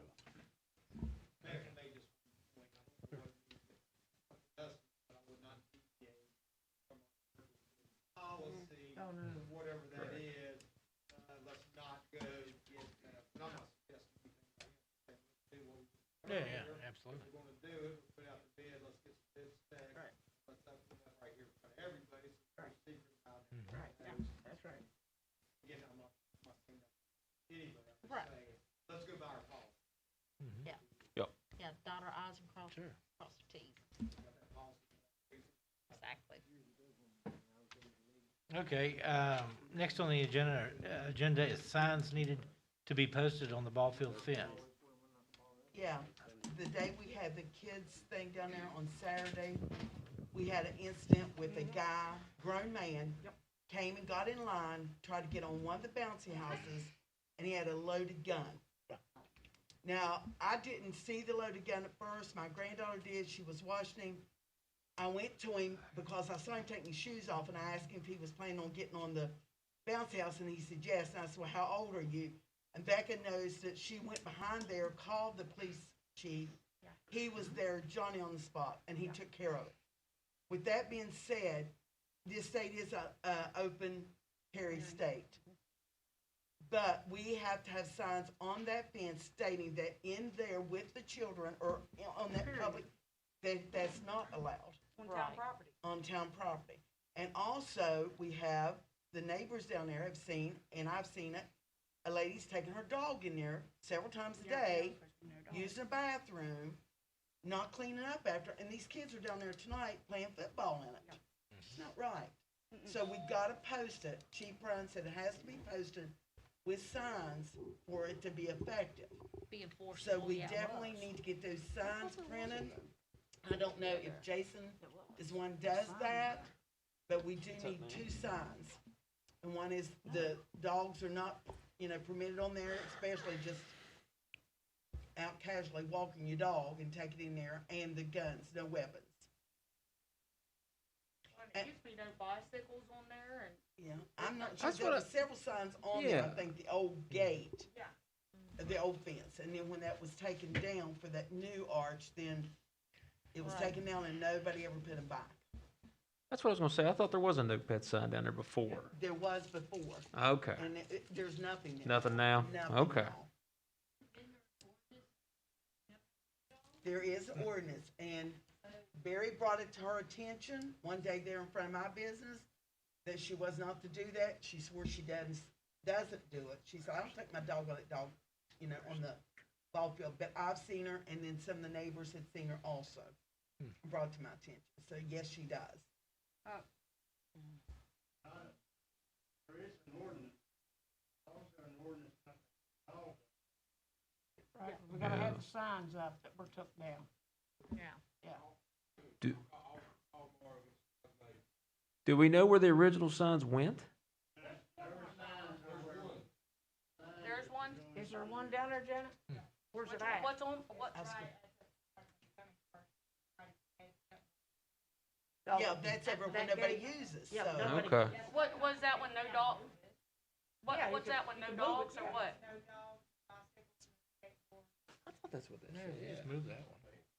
What is Why it? get another? Yeah, maybe we can move it. I remember seeing Yeah, that. But we're still gonna have one for Yeah. firearms.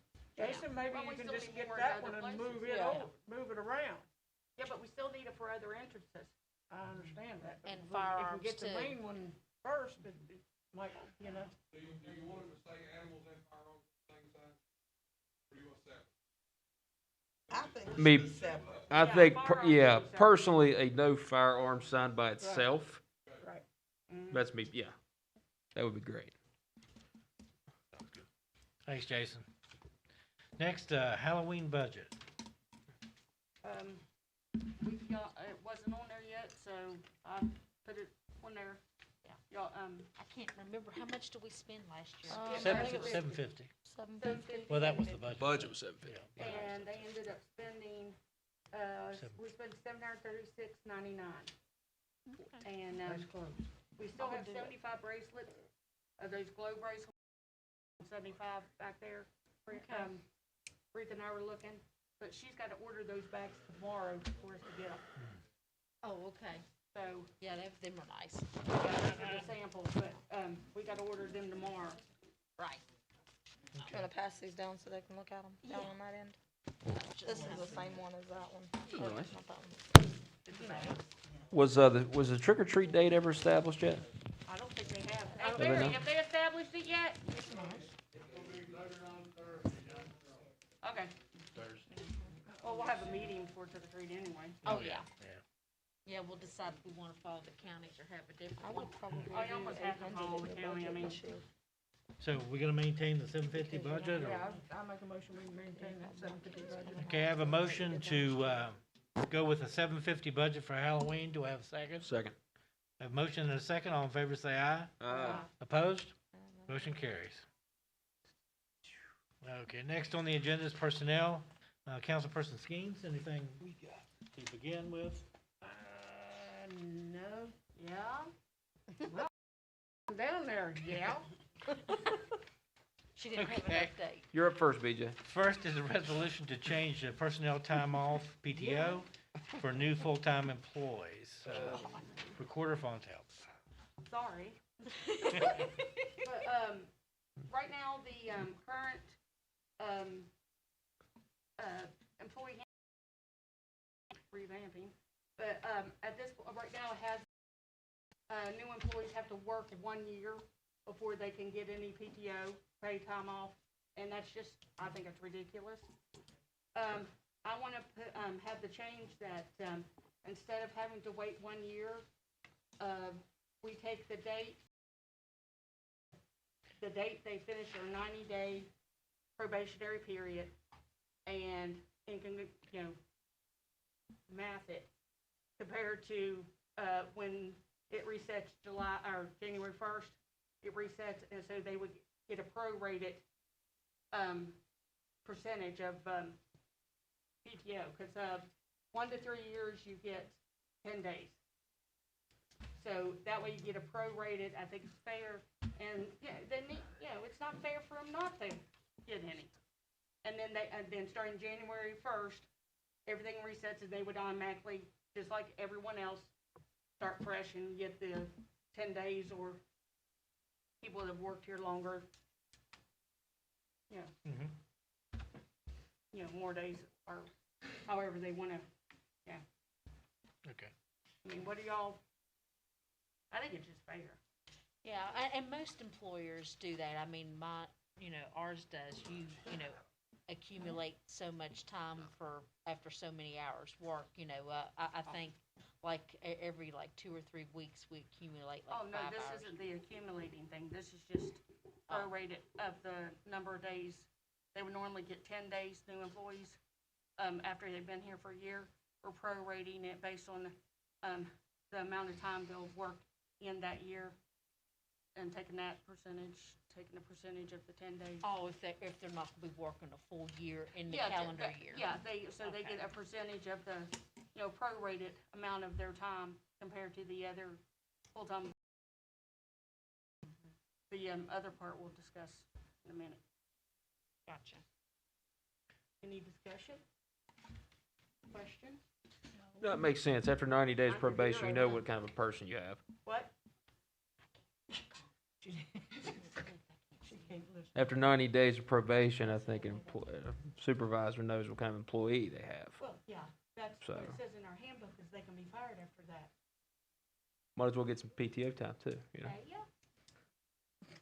So just so we're clear, in this instance, we would, credit everyone with, let's say, the employees as of, October 1st. The new employees would be credited with, 1/4 of the accrual. Yeah, And then January 1, they would go everybody, renew. okay. Yeah, I see what you're saying now. yeah, do you Yeah. understand? Yeah. Yeah, Like, can I use you Lopez as okay, Officer Lopez, he started, his date was what, April 19th? So we take exactly 90 days after that, and then that would be his, we'd use that date, that exact date of that 90 days in comparison to, that time, math it, timeframe, percentage it from 90 days Right. to December 31. Right.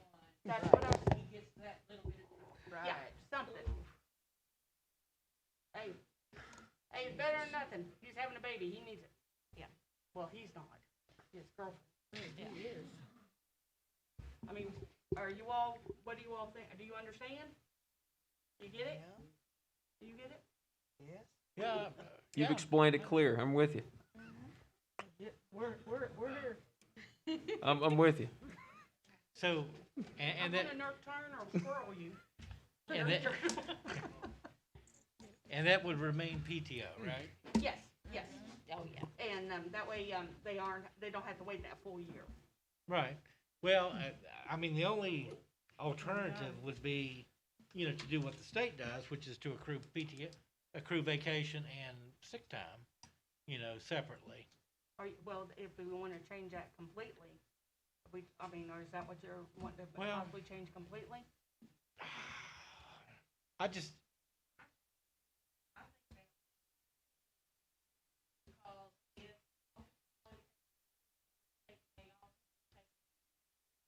Well, yeah. And you can do it, first 90 days, it's nothing. Right. And starting at the 91st day, like state is day. sick, yeah. So if he has a doctor's appointment, he's gonna make sure and make it for that 91st.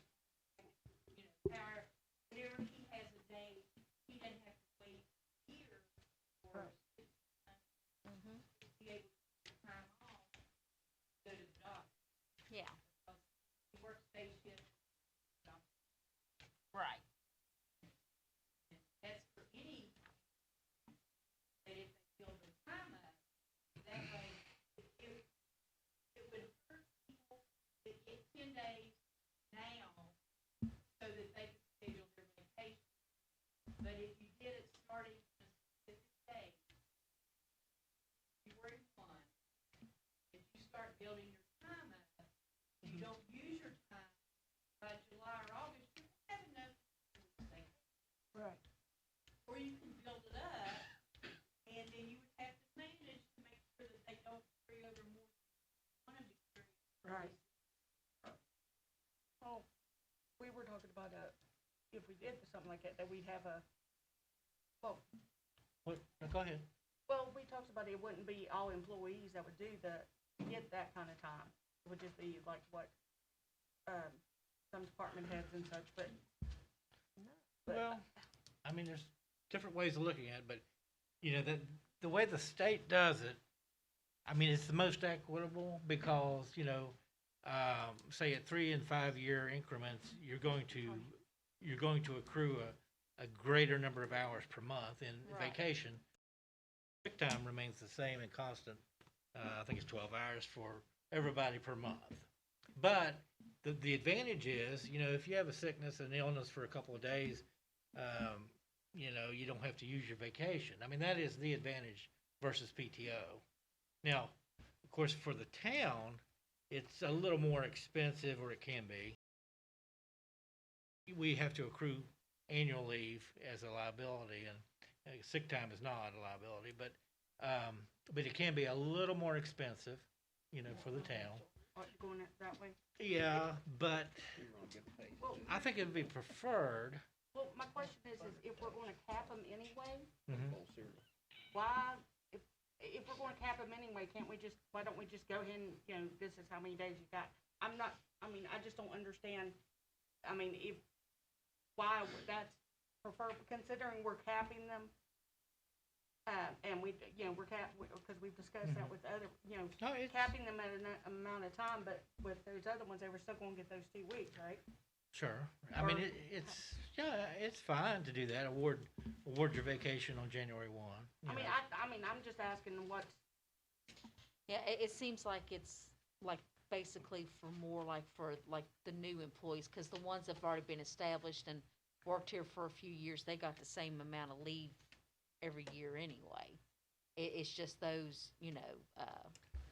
that's going to only be working a partial year, maybe have only so much leave till January, till they have all their full leave. But as you describe it, it's fine. I mean, it's just, I don't understand why, no, I'm not trying to be, I just don't no, get why it would You're all going, if we're going to end up with 10 days anyway, why we gotta do the incurring thing? Well, That's why I don't understand it. Yeah, what we've already talked about a cap.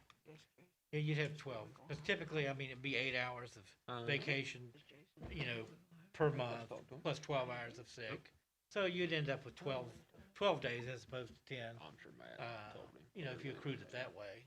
I'm sure Would- Matt told Tony. Well, that's what we do now, but she said, you know, It's hard to keep track of, too. That's true. yeah, well, true, but for someone to wait, you know, a full year, I mean, it is difficult, It is. especially without sick time. See, I mean, Yeah.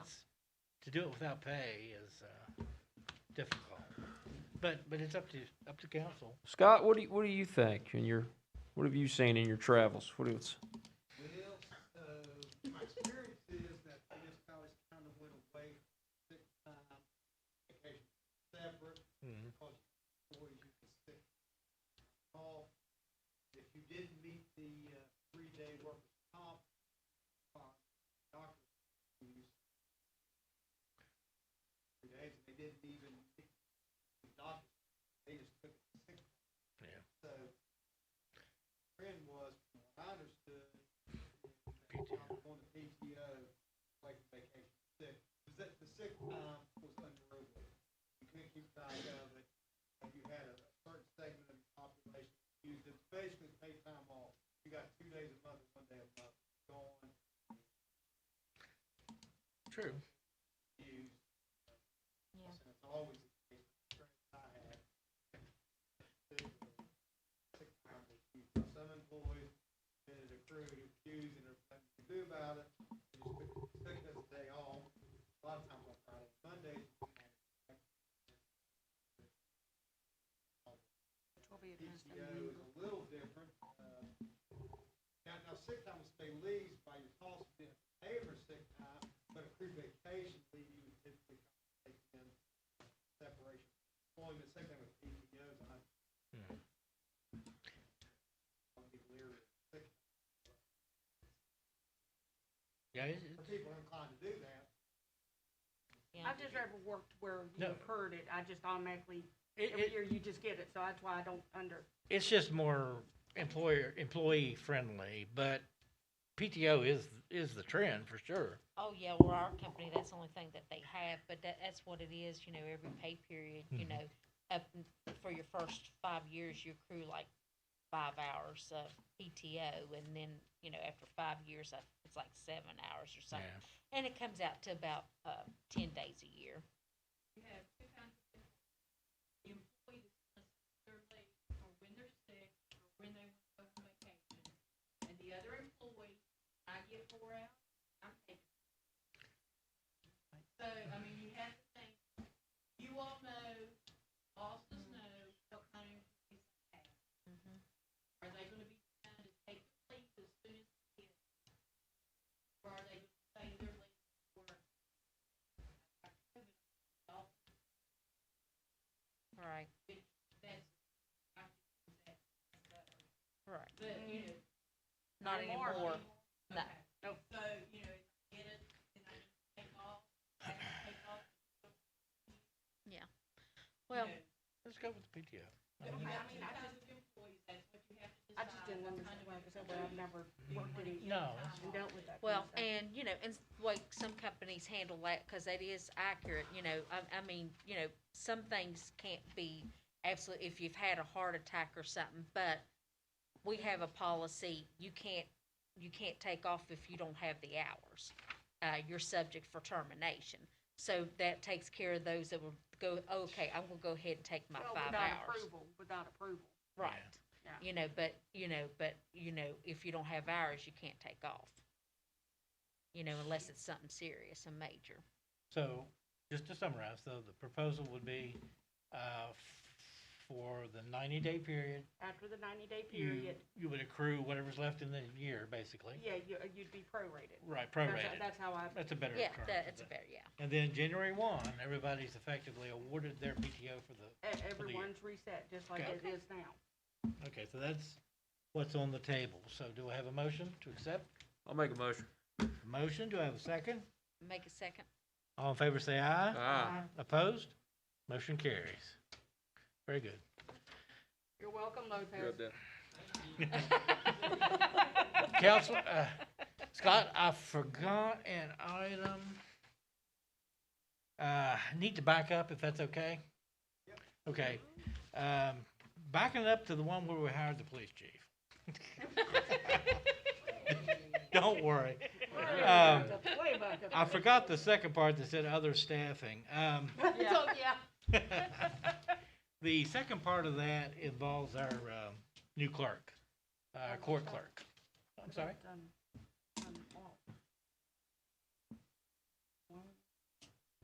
Oh, that's enough. No, that's later. Okay. Anyway, our new clerk, she was, hired and she's doing an excellent job and we definitely do not want to lose her, but she was hired, under the, I guess provisions that after 6 months, she would receive a 50-cent increase in her wages. And, we were at risk of losing her, a couple days ago, and I think in order to maintain status quo and proceed with her as our accounts payable clerk, as in addition to our court clerk, I would like to request a favor of council to accelerate that 50-cent increase immediately so that we can retain her services. And I think if we do that, then that coupled with our insurance benefits, our flexibility primarily in our office, so that she and Ruth, they've been working well together as far as time management to keep the office open all day and alternate lunches and such. So that coupled with the 50-cent increase, I think we'll be able to retain her. So I would ask council's favor to do that. I make a motion, we do it. I have a motion. Do I have a second? I'll make a second. I have a second. All in favor, say aye. Ah, All opposed? I appreciate that. She's great. So that brings her what I've wage heard. to $15 an hour, which would have been effective, in December, I think? That would become effective after, or maybe January, I But, just have one question. Sure. If she was hired in at that, knowing in 6 months she would get it, why did she it's change like her a mind? probationary, no, well, she was offered a position with, a former associate law firm. But, in order to, it's really not about the money, but it helps. I think anything that we can do to demonstrate that, that we appreciate her work and regard her, to the highest degree, really, is what would sway her to stay.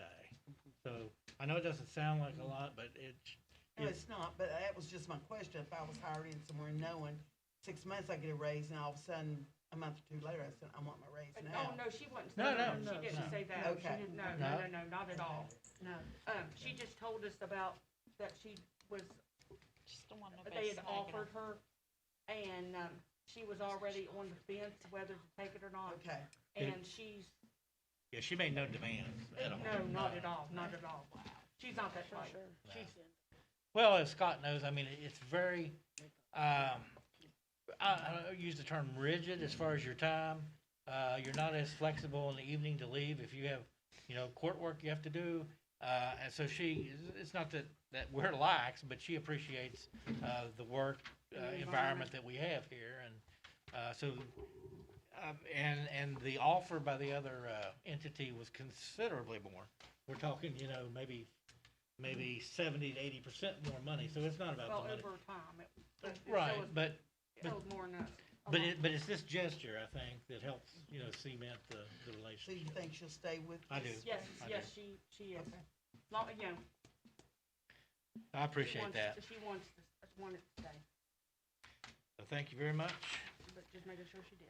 And back to the current item, hiring a new street department employee, Councilperson Skeens. Me and BJ and Michael on the personnel committee went over some applications, what applications we had, and we come up with a Matt Morgan for part-time. Okay. And we spoke, we called him in, spoke Mhm. with him, and, Yes, we did. And he lives in town. mhm. He's grown up in town. Okay.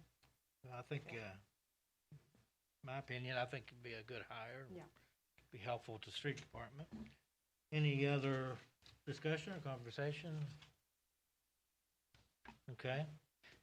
Any motion? I'll make a motion that we hire him. I have a motion. Do I have a second? I'll second. I have a second. All in favor, say aye. All opposed? Okay, and this will be at the, current rate for a part-time, Yeah. Okay. $11.50 an hour. What is it? Yes, he 2 did, weeks. yes, Put it in Saturday. yes, he turned that in Saturday. Okay, thanks. Next item is a discussion regarding the comp time policy. Yeah, I'm not a huge fan of comp time, but I do see instances where it can become a good tool, a useful tool, and a fair tool for exempt employees. However, I would prefer that we limit that to an accrual of 40. So you'd have 1 week of comp time that you earned available to utilize at any given time, and you couldn't proceed beyond that. You But know, that would be in without addition to the PTO time. Correct, they yeah, correct. Already, so Correct. 10 days, like new 10 days plus but that's for department heads, correct?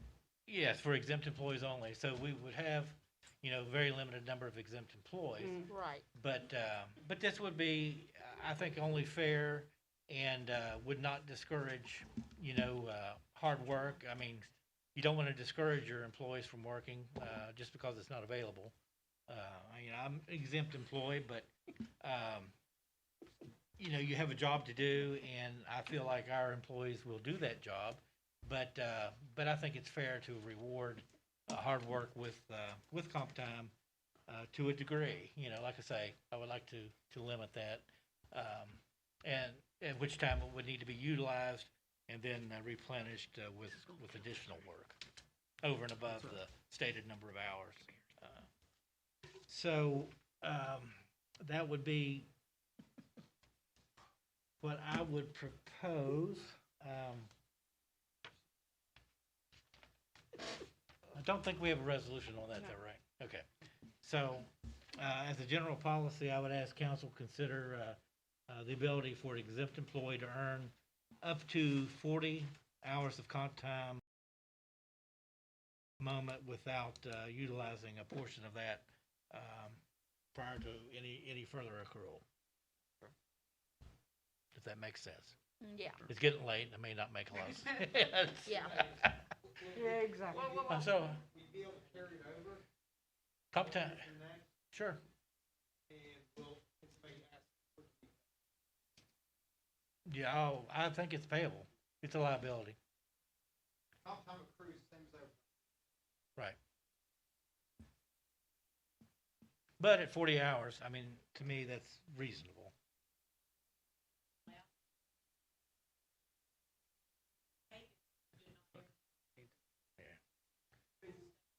Well, not pay, I mean, if you separate from your employer, I think you're liable. No, at any time. Because they actually changed the policy where I couldn't get, Mhm, they had to pay me mhm. because the way I traveled. Right, that's, But they couldn't pay me for it. mhm. Right, I think it's. yeah, but, yeah. I mean, we can have, Overarching mandate. yeah.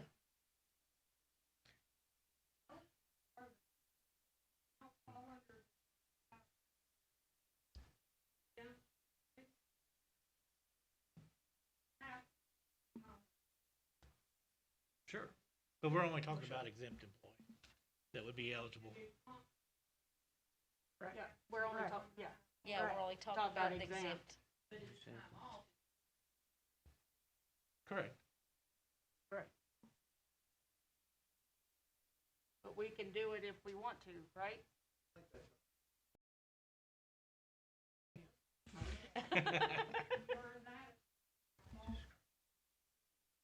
Yeah.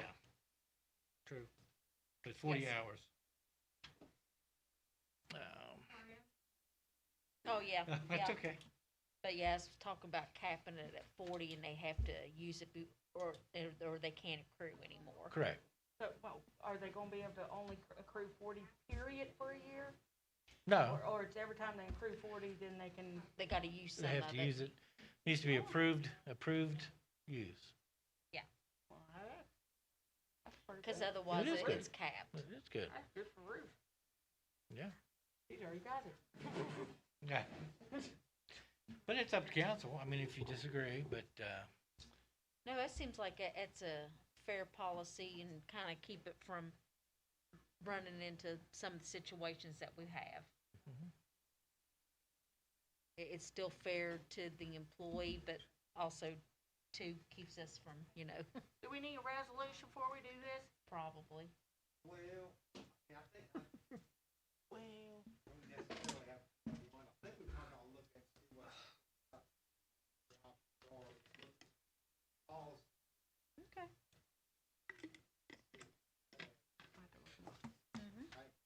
Do we have a provision in the work rules for the handbook related to comp time? we do.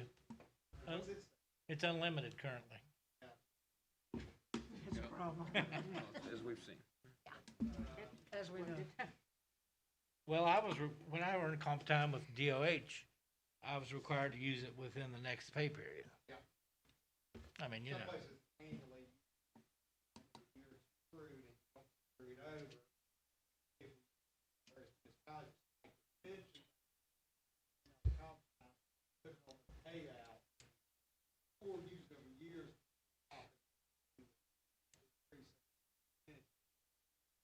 Especially people with unlimited. yeah.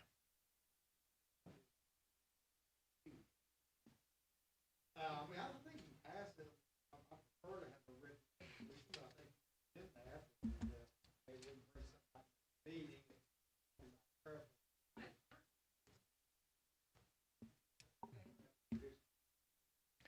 Okay. Yeah.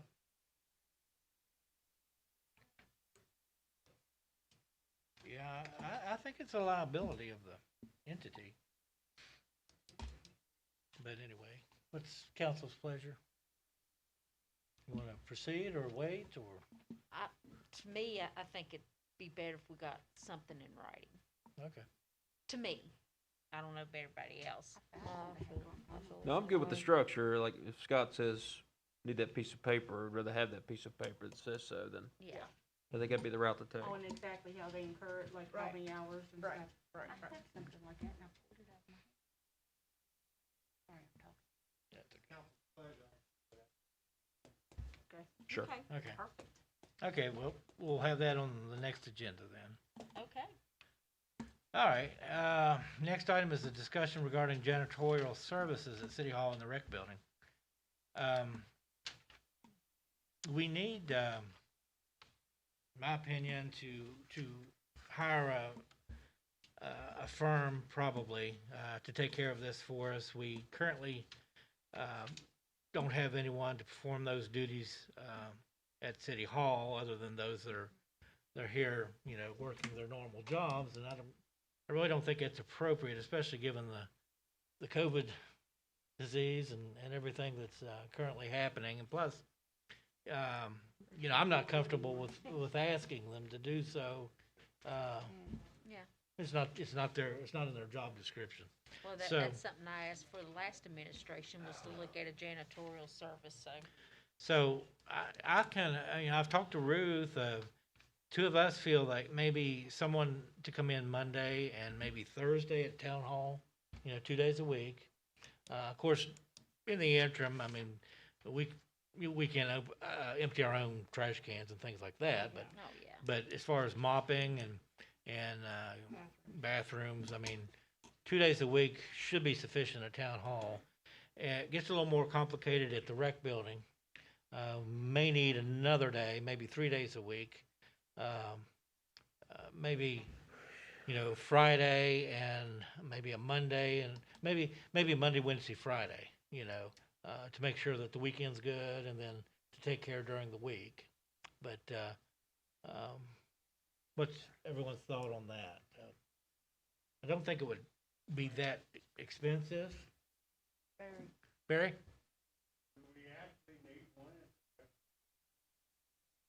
Well, I think so, Barry. I mean, it would take off, take the pressure off of, your staff down there. And like I say, no one, I don't think typically wants to take care of that. It's not in their job description to do so. So, I'd prefer to have an independent, firm or business come in and take care of that and the kitchen. I mean, I think it would be a good move myself to, Yeah, major scrubbing. Yeah, and Well- bathrooms and, I mean, Bob still, he works with, maintenance type issues and, it's fine. But, as far as pure janitorial, I'm just not comfortable with, having our regular employees do that. You never know who's gonna walk through that door on a day-to-day basis, Right. so it needs to be clean. You need to have that approach when somebody walks through the door, 'cause first impressions are everything. And if somebody rents the wreck out or uses the wreck out, you don't wanna see trash overflowing or any kind of dirt or anything. Right. So it works both ways, so I don't have any kind of issue with it. I mean, 'cause if somebody's gonna use the facilities, they're gonna come in City Hall, it needs to be clean, it needs to be respectable for them to wanna come back and use it again.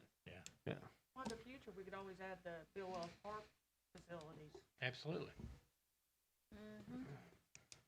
Yeah, I think that would help Jason if, the bathrooms were taken care of independently Oh, yeah. and again, the frequency there would be a lot more than, well, it'd be more than the 2 days a day, or 3 or 4. But I think the cost would be insignificant, compared to the, the benefit and, for the town. So that's my position on that. But Yeah, and we can, put it out there and take some Mhm. bids and stuff. yeah, I would ask then maybe, a couple of us get together and you spec that out exactly what we're gonna ask for and then put it out for, proposals, Absolutely. so. And that's the nice thing, though, those, typically the people that they've hired, a lot of them do drug testing, they've gotta be bonded, they've had background checks and, Are they gonna have to have insurance, or you're gonna hire, will you hire just like a? no, they'll They'll have have insurance and all that. Well, no, I already had somebody ask me if, Well, the alternative is a part-time person, Yeah. that we would hire. I mean, that's fine too. I mean, Mhm. but they would understand. I mean, that would be their job description, Yeah. So it's up to council. I mean, that's fine as well. But, Yeah. but I just want to, I think it's fair to our employees. Yeah. That's just not their job. So. Right, we can take a look at it both ways. Okay. Of course, if we hire a company out, we wouldn't have the workers' comp and Right. things like that. And, years ago, when I even worked for one, on a part-time basis for a second job, if, when sick, they had someone else to come in and fill the spot, so it still was clean regardless, which, Yeah. you Okay. if we hired one part-timer, what happens, if they take a few days off or something, So maybe we can weigh the options and Mm-hmm. bring it back to the next meeting. Yeah, How's take a that? look at all the pros and cons and look at the money. Okay. How's that sound? Makes sense. All right. Mhm. All right. Next is an update on job descriptions. I've asked our department heads to forward those to BJ, and hopefully you have first drafts of some. You. And You. Brian told me this evening that he was gonna forward his to, Okay. and, so, and two, I wanted to wait till the new chief really got a chance to look at everything. Yeah, I would get a better one from you, what you, well, not that Brian, current chief is fine, wrong, but just what you would want it to be. Yeah, and just so you know, I mean, and really the impetus of this was, and this goes back really to meeting number one, rather than across the board raises and increases, you know, I'm a big fan of merit increase, and you have to have a job, you have to have some type of benchmark, and, you know, I wanted to get the job descriptions in and then have actual evaluations, and really my goal would be January 1 to propose some merit increases, but anyway, that's the primary thing behind this, in addition to it being just a best practice for insurance reasons and everything else, but we need job descriptions, and Oh, yeah. so, okay. That's the update on that. Next is an update on new employee manual. Oh, I gave everybody a copy of what I've got so far, Okay. which we'll be adding to the little policy we approved today. In it, I've got, and there's a couple repeats in there because I find something somewhere and I throw it in there and find something somewhere else and I throw it in there and there's, there might be, you know, doubling the stuff. The drug policy I put in there, drug and alcohol policy is extensive and, will require a change on our part of how we do it. There is a confidentiality agreement in there, social media policy, a, anti-violence, anti-harassment, Retaliation. thank you. Yes. You know, whistleblower policy, a code of ethics, you know, extensive at-will employee stuff. And there's lots more that needs to be added, and I'd like your all's, input and what you all, as well as department heads, which I'll give everybody else a copy. There's, about, identity theft, and, a lot of, other stuff, because there wasn't anything like that before, and social media is, I work for a school board, and ours is extensive, Yeah. of what we can and cannot do, in regards to what we say about the town and such. And, what? Yeah. So, everybody, like I said, this is an extremely rough, rough version, so, take a look at it, see what you think, give me your feedback, if there's stuff you think, you know, you've seen somewhere else, because like I said, I've been stealing from here and here and here.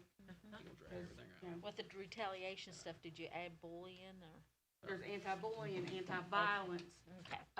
there's, I've also added in there, if there's any kind of accident, I don't care if it's their fault or not, they get drug tested. And school board, it doesn't matter if, with them, like with, school bus drivers, doesn't matter if they're at fault or not, they're an accident, they're drug tested. Yeah. And, I see a grievance procedure too. well, there isn't one, I need a better one, that's what's already in there, and it needs Okay. a lot of work. Give this one to him and he can look at it. and I'll Yeah, get I've got one copy, I'm gonna give them. Okay, very good. Yeah, it's still a work in progress. Any other comments on the draft manual? Nope. Okay. Next, new business. We have, opening bids for Ebenezer Chapel project. Councilperson Long. Yes. It's time we get some hammer swinging down there, get that place fixed. And we do have 2 bids. This one here is from Persinger and Associates, a general contractor.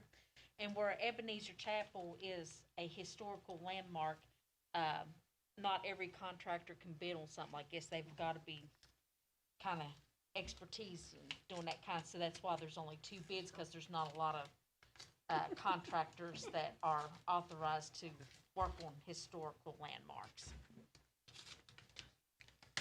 But yeah, this one here is from Persinger and Associates, and they're out of Charleston.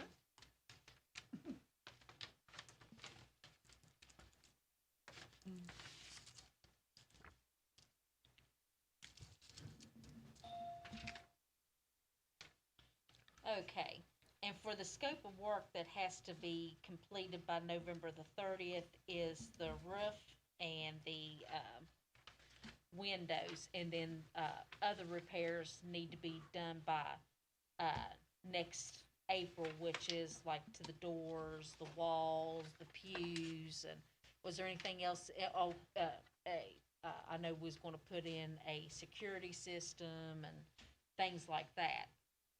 For the scope of work from Persinger and Associates for the window rehabilitation, the lump sum is $74,000, $74,064.38, and that's, for removing sashes, to repair, reglaze, prep, paint, reinstall, That's everything? for the windows, 74,000 for the windows. Oh, it's just the windows? Yes, the roof repairs is 72,930. So that's the work to be done by November the 30th. How much is the state giving us? It's a 50-50. Okay. Yeah. So, yeah, and then, for the other repairs that's due in April, this bid is $64,241.25.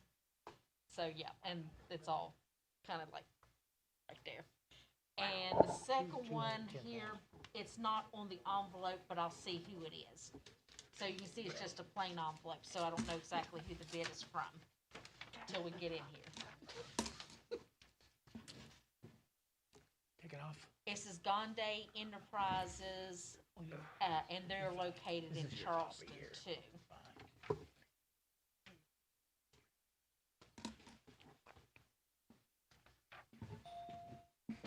Okay, theirs is a whole lot different. Yeah. For the windows, and we can, kind of compare nuts and bolts. Theirs is $12,561.10, yes. And for the roof repairs, it's $15,565.73. And for the other repairs that's due, like next for April, this is the new door. If they gotta put in a new door, it'll be $23,825. If it's, or just a repair, it's $12,825. For bids is so much That's a lower big than difference. I know, that's what I said, but it seems like, 74,025, 27? That doesn't make any sense. but it almost looks like the explanations are almost the same. Let me look, Oh, no, that's just a lot of their, here I did this. yeah. This is, Yeah, they use the forms that came from, West Virginia, SHPO. oh, that's just for insurance. Yeah, there's no outline of what the, really outline of. Did you play the lottery tonight, Teresa? No. No, I'm just reading.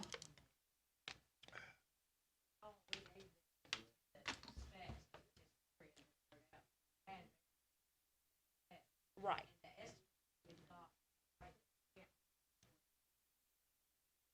Yeah, That one's at 74 or something. I know. No, that's just for one part. Just the roof and the windows. Yeah, Some quality windows, you know what I mean? Down. yeah, Goodness. No, we're not gonna tear it down. But, No. I mean, that second bid was a lot more reasonable. closely in line with that. Yeah, it is. That's ridiculous, $70-some thousand. Yeah. Prices have gone up. Well, they're out. Not that much. That second bid seems pretty close to that.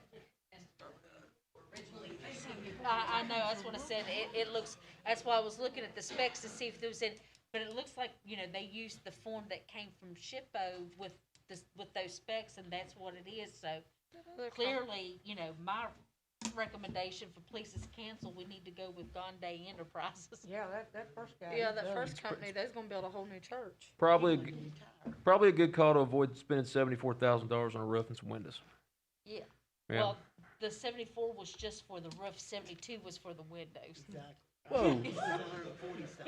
I thought it was combined. No. $146,000 for the roof and the windows? I thought it was No, combined. that's not it, there's more. Yeah. Jesus. And You the, are doing it wrong. Wow. You and need the to be- other repairs due in April was 64,000. Wow. Rich, they're you gonna better build a get whole new in on church. that. That one's out. Wow. Yeah. Yeah, Yeah, No, all- we you need only, to- you only have to do one of them. yeah. For Gonde, One a year. Enterprises, the windows is 12,361.10. Okay. The roof is 15,565.73. 27. And the other repairs due in April, if they have to put in a brand new door, it's gonna be 23,825. But if they can just repair the door, then it reduces it, makes it 12,825. That's $51,000 versus 74 for a roof and windows. Oh, Yeah. no, that was 51 for the entire project. I understand Right, that. that's what he said, I'm compared to just, 74, being yeah, we're sarcastic gonna go here. with Gonde, Yeah. if it pleases Imagine. council. Well, Uh. we definitely ain't gonna build a whole new church. Well, The church wouldn't cost that much. yeah, we I could, mean, you could build a whole new church for, you know, Is that your motion, Teresa? that's my motion that we got. I have a motion. Do I have a second? Second. Second it. All in favor say aye. Ah. Opposed? All right, My motion Who- carries. Who needs his paperwork? I don't know, don't call that first guy for nothing. Sure. I'm sure he does wonderful work. My I'm God, sure he the better. company does wonderful work. I don't want to. He better do several things. Them or say anything bad, but, As much as they charge, they better. you know. Better do it, several And things. we're on a Bud Light budget, not a, Yeah. Perrier. What? Well, All I right. mentioned Bud Light, excuse me, natural light. Okay, next item, is a $500 donation to Marmont Elementary, Recorder Fund Talbert. Yeah, we usually, every year we give, at the end of school year, we do something, do all kinds of, have a backpack for the kids or do a lot of stuff, and usually the budget's about $500. And it just, through whatever, we all just got, it just didn't happen this year. And, I would like to see if we just give them the cash so they can buy what they need, as opposed to buying stuff now, because a lot of they've already bought of what, the original list was. Okay. So we just, that way they could use it, especially with COVID. COVID's getting crazier, so Sure. they have to buy more, so we have to buy more, cleaning supplies. And, Okay. like I said, anything helps. Okay. And we average usually giving them about $500 every year. yeah. Well, you wanna give them money to school? Absolutely. Sure. Sure. Anytime. Honey, you can Anytime you want to. Anytime you drop want it off to. at You any can call time. me, call Cindy, call the school, I mean, absolutely. You know. Bring it on, we're, Who said that? Oh, man. Big deal. thank you. Yeah. Anything, any other discussion from council on that? Okay, do I have a motion? I'll make a motion. Got a motion to donate 500 to Marmont Elementary. Do I have a second? I'll make a second. All in favor say aye. Opposed? Motion carries. Next is, the Riverside Project graduation. Whose was that? I remember Mine. somebody Debbie's. telling me that. Debbie's. Last year, for project graduation, we gave them $500.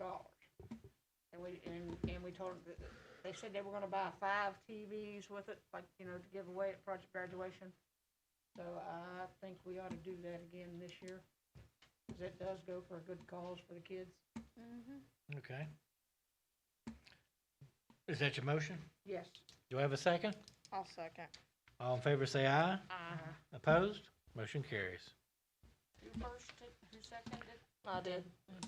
What? Debbie and Debbie Rebecca. firsted, Debbie? Okay. Becca second. Debbie first. Okay. Yeah, proper English. 10:08. Let's, English is out the door. next item, is going to be a executive session item, so let's go ahead with, good and welfare. Right. Council, good and welfare. Just want to thank everybody for all the work with Labor Day. And yes. The parade, the stuff at the ball field. I know a lot of council was down there doing with the floats and the blow ups and everything, taking their time to do all that. And, And the fire department. well, yeah. So I appreciate Can't forget them. what everybody did. And the kids' day was fantastic. Yeah, They loved it. Really went I came in the next day, the Tuesday and the following week from school, and I mean, that's all they were talking about. They loved it. Yeah. Well, I think it's a good opportunity. That worked really well. Yeah. And I think it's a good opportunity for next year. We can start a little earlier. Yeah. To do that again and then see what works, maybe what didn't Yeah, work, that's a and we'll great go from idea, there. Francis. Great idea. Yep. Yeah, Yes. yes, Yep. yeah, Absolutely. yes, they did. And I just wanted to say, from the hot dog sale, a lot of people don't know, but from the hot dog sale, we made, $1,500 and I think $17. The women's club did $353, and the cornhole did 120, which was $1,990 towards our new fence. Good. And, that's what that new fund is for, right? Right. Yeah. So if anyone would like to make donations to the fence, we now got a fund. Yeah, it's gonna go to the fund, and Cecil Roberts told me when we got the fund up and running, with the bank account, he would donate for it. Because I took hot dogs over to when they did the march. Yeah, when they did the walk. So Yeah. that's his donation to the town for that. Okay. He's a pretty cool dude. Yeah. To do that, we'll just need a copy of the minutes that show that it was approved, and of course, the resolution. Yeah. And same thing for the other two, special funds that we Yeah. approved. Yeah. So, good deal, and That's I, awesome. yeah, didn't wanna leave out the street department. The street guys did Yeah. a great job too for Labor Day, so thanks there too, and town looked pretty good. Yeah, appreciate the vendors coming out and the bands and the, citizens to come out and support everything. Yep, good effort all around.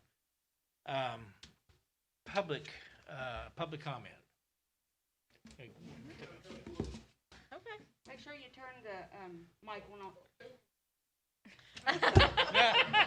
Oh, my brain, I'm walk up on you. All right, first, Ask Erica. first complaint I got is Marmot D-Day golf balls. Okay, I did my study on balls, golf carts. First off, it states, the federal government does not recognize them as motorized vehicles. Because they're 20 mile an hour. The only rule state of West Virginia has, cannot get on the public road, say Miss Francis drive the Charleston back on the golf. Right. They let every municipal or town make their own ordinance. As of right now, this town does not have an ordinance on golf cart. I wanna know why he is constantly harassing my daughter. And there's other kids over here on the back, I can mention no names. My dad about hit him in the rear end, cause no lights, no horn, no mirrors. That's fine. Side by side, running up down the road, drug addicts out here falling out the street, he don't worry about it. But he wants to see my daughter out here riding on a golf cart, threatening to have it towed. I like to know where he's got that rope to do that.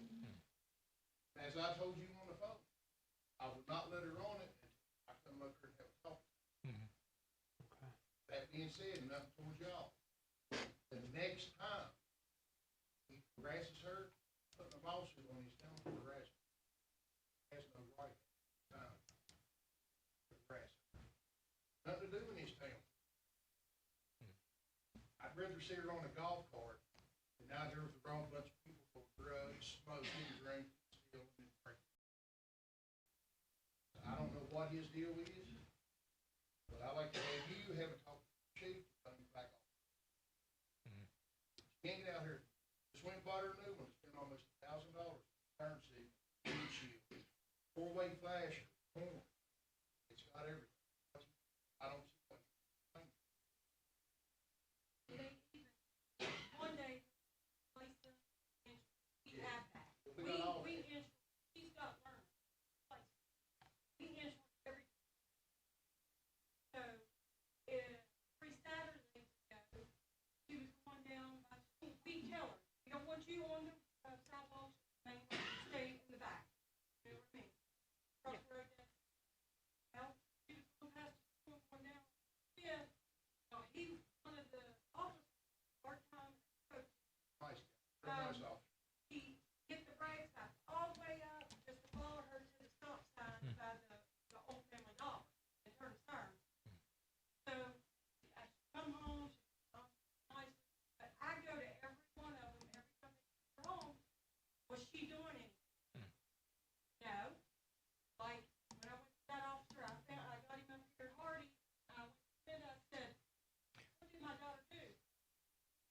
But he said, he told her that I've got on camera, but the sister said, well, there's a complaint on home because, he licensed and that, because it's gas. No, that one was battery.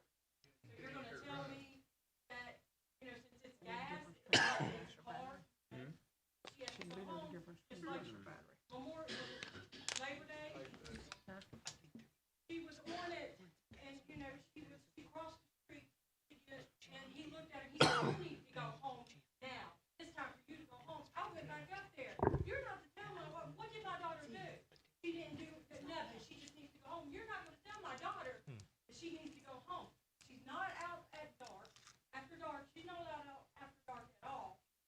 You know, and, you know, anybody, like Johnson one time, she did something. He said, oh, what are you doing? Excuse me. Why did you send her home? Thank you. You know, that's what I want you to do. Send her butt home if anybody sees her doing anything. You know, but when you're out there and every time, just like we bought one a couple weeks ago, and there was something wrong with it, put batteries in it, just trying it. It was getting dark. So then he comes, turn the lights on, screaming from out of his car driving down the road. So we was just turning around, he was following us to come back. Well, we stopped, Francis, you know anything, but they were bringing in stuff.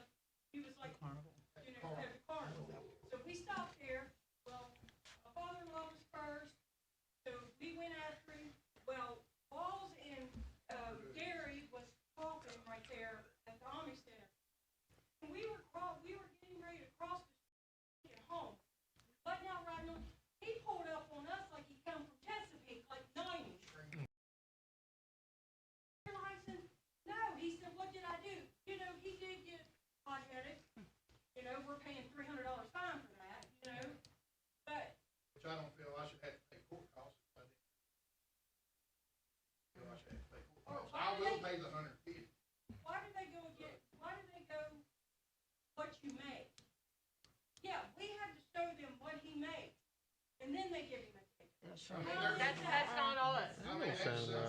That's not us, that's the, that's not us, that's the, I think that's, She made sure I told her, I mean, there's some times I make $30,000 a month. because I was thinking that was something to do with the municipal, Do with what you make. municipal league. It where- shouldn't, no, it shouldn't. It shouldn't be about what you make, though. But like I said, I mean, Mr. Mayor, like, you know, like I told you, I'll pay the tickets. I was in the wrong for disrespecting, you know, he disrespected me. I don't feel I should have to pay a court cost for that, that's not up. So why should I pay a court? I will pay the $150, but right. And then Walls, he would worry more about Town of Marmet. That's about my daughter and Route 94 up here. He gets the drug addicts down here in the ball field, he put drug out shooting up people. Worry about that. Get out. Me, he's trash. Well, do me a favor. I mean, the first step, really, I need a formal complaint from you. That's fine, I get it. In writing, because that spells out, you know, the whole deal, you know, and be as full as you can and add a page if you need to.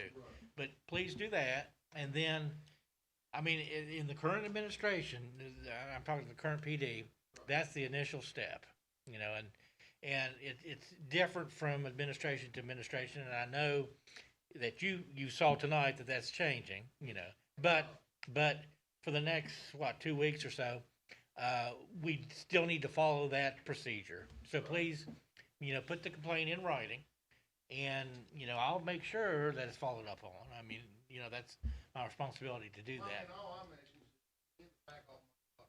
Oh, I understand, but we do need it. I mean, I'll put it in writing. I Okay. mean, if y'all sit here tonight and pass an ordinance where she's gotta have license, I guarantee she will not be back on it till she gets licensed. right. I know that. Like I told you. Yeah. Is that like his complaint, she don't have a driver's license? Not all the time, Not all the time. time. It's, no, it's. You've been on it too long. You've been on out it here too long. Yeah, how you gonna tell my daughter she You did know. something? And then when you try to talk to him, Not right now, no. It's up to city ordinance. Yeah. She's never out, It's up she's to not city out after ordinance. dark, so she's not out there unless she's with her grandfather or him, but he's never here, he's gone to. She doesn't have learners like Francis Street. You know, Right. she was wanting to ride with my dad, I said, no, you're not driving that, until I go to this country. Yeah. No. I'll find out what. Well, let's initiate that, then we can do the legal research like you did. I mean, honestly, I'm not that familiar. I asked the But that's chief, what you told me. I asked the chief, you know, and that's what he told me. But, I got looking it up, called my lawyer, they looked it up, and they found the same thing out. okay. Okay. As of right now.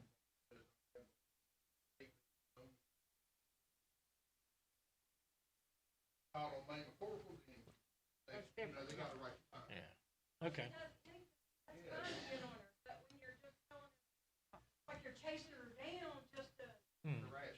I mean, I don't understand. And he'll pass somebody else up that's on a golf cart, and then they'll say, needs lights.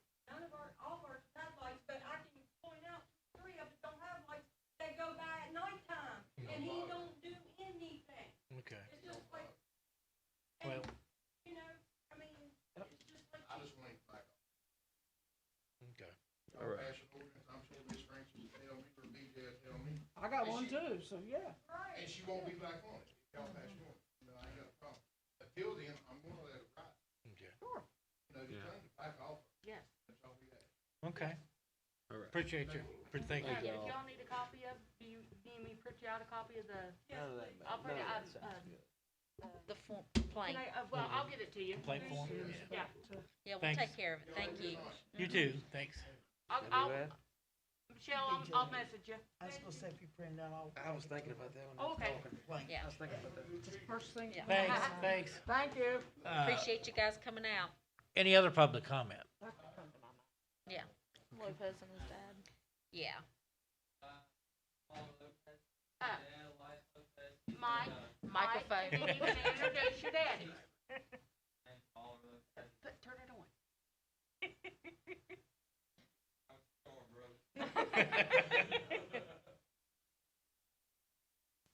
There you go. There you go. My name's Oliver Lopez, and this is my dad, Elias Lopez.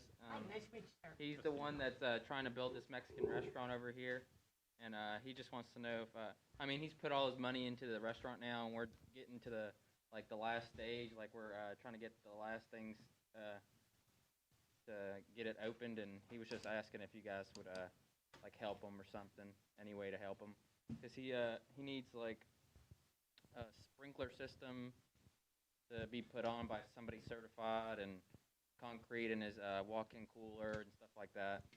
And we just want to know if there's any way you could help him. Either resources.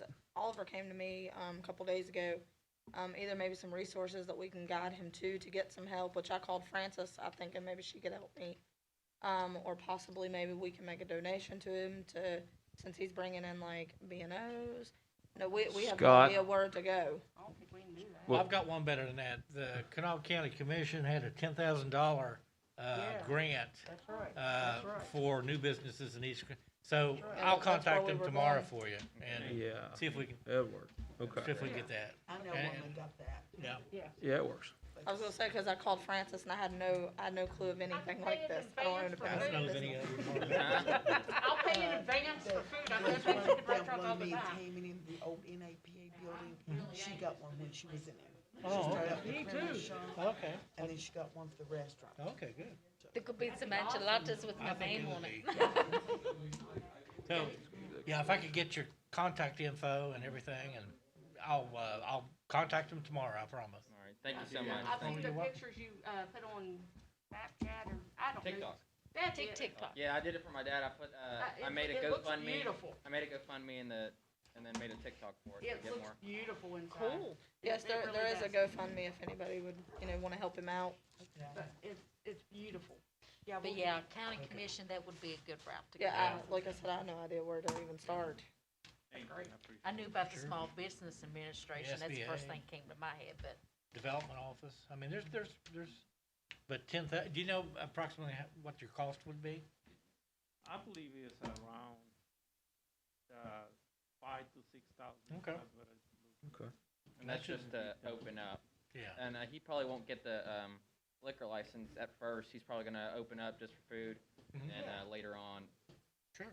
get the Yeah, liquor because license. the liquor license costs $1,400. Oh, The liquor license itself costs $4.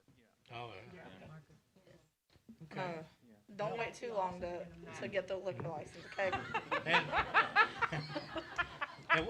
once we're to the point of really looking at economic development, you know, we'll be able to provide some marketing, I'm going you know, with you. for you too, and, you know, no charge, of course, but we're gonna try to do that for the whole town, you know, eventually. Very strong And one at try to that. promote Yes. our Once you're businesses. open, I'll absolutely put it on our town Facebook page too as well. Oh, yeah.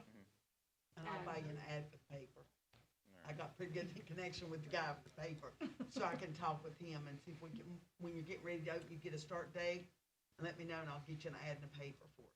All right. Nikki Okay. said she's paying in advance. Thank you, I Alright. appreciate it. Yeah, we'll get the news up and everybody. Thank Oh, you. yeah. You want me to turn it off? Yes, please. Yes. Get Wolf on the You're a radio. good boy, He's real Oliver. good for that. Oh, yeah. You really are. You're a good. Any other comment? Okay, moving back, we have a personnel matter on the agenda, that, regards some issues that we need to discuss in executive session. I need a motion, to move into executive session? Make a motion that we go to executive session. Do I have a second? I'll make a second. Have a second? All in favor, say aye. Aye. Opposed? Okay, we're gonna move into executive session, folks, and I appreciate everybody coming out a lot. Karen, I'd like a Nikki classic said that breakfast she's paying in over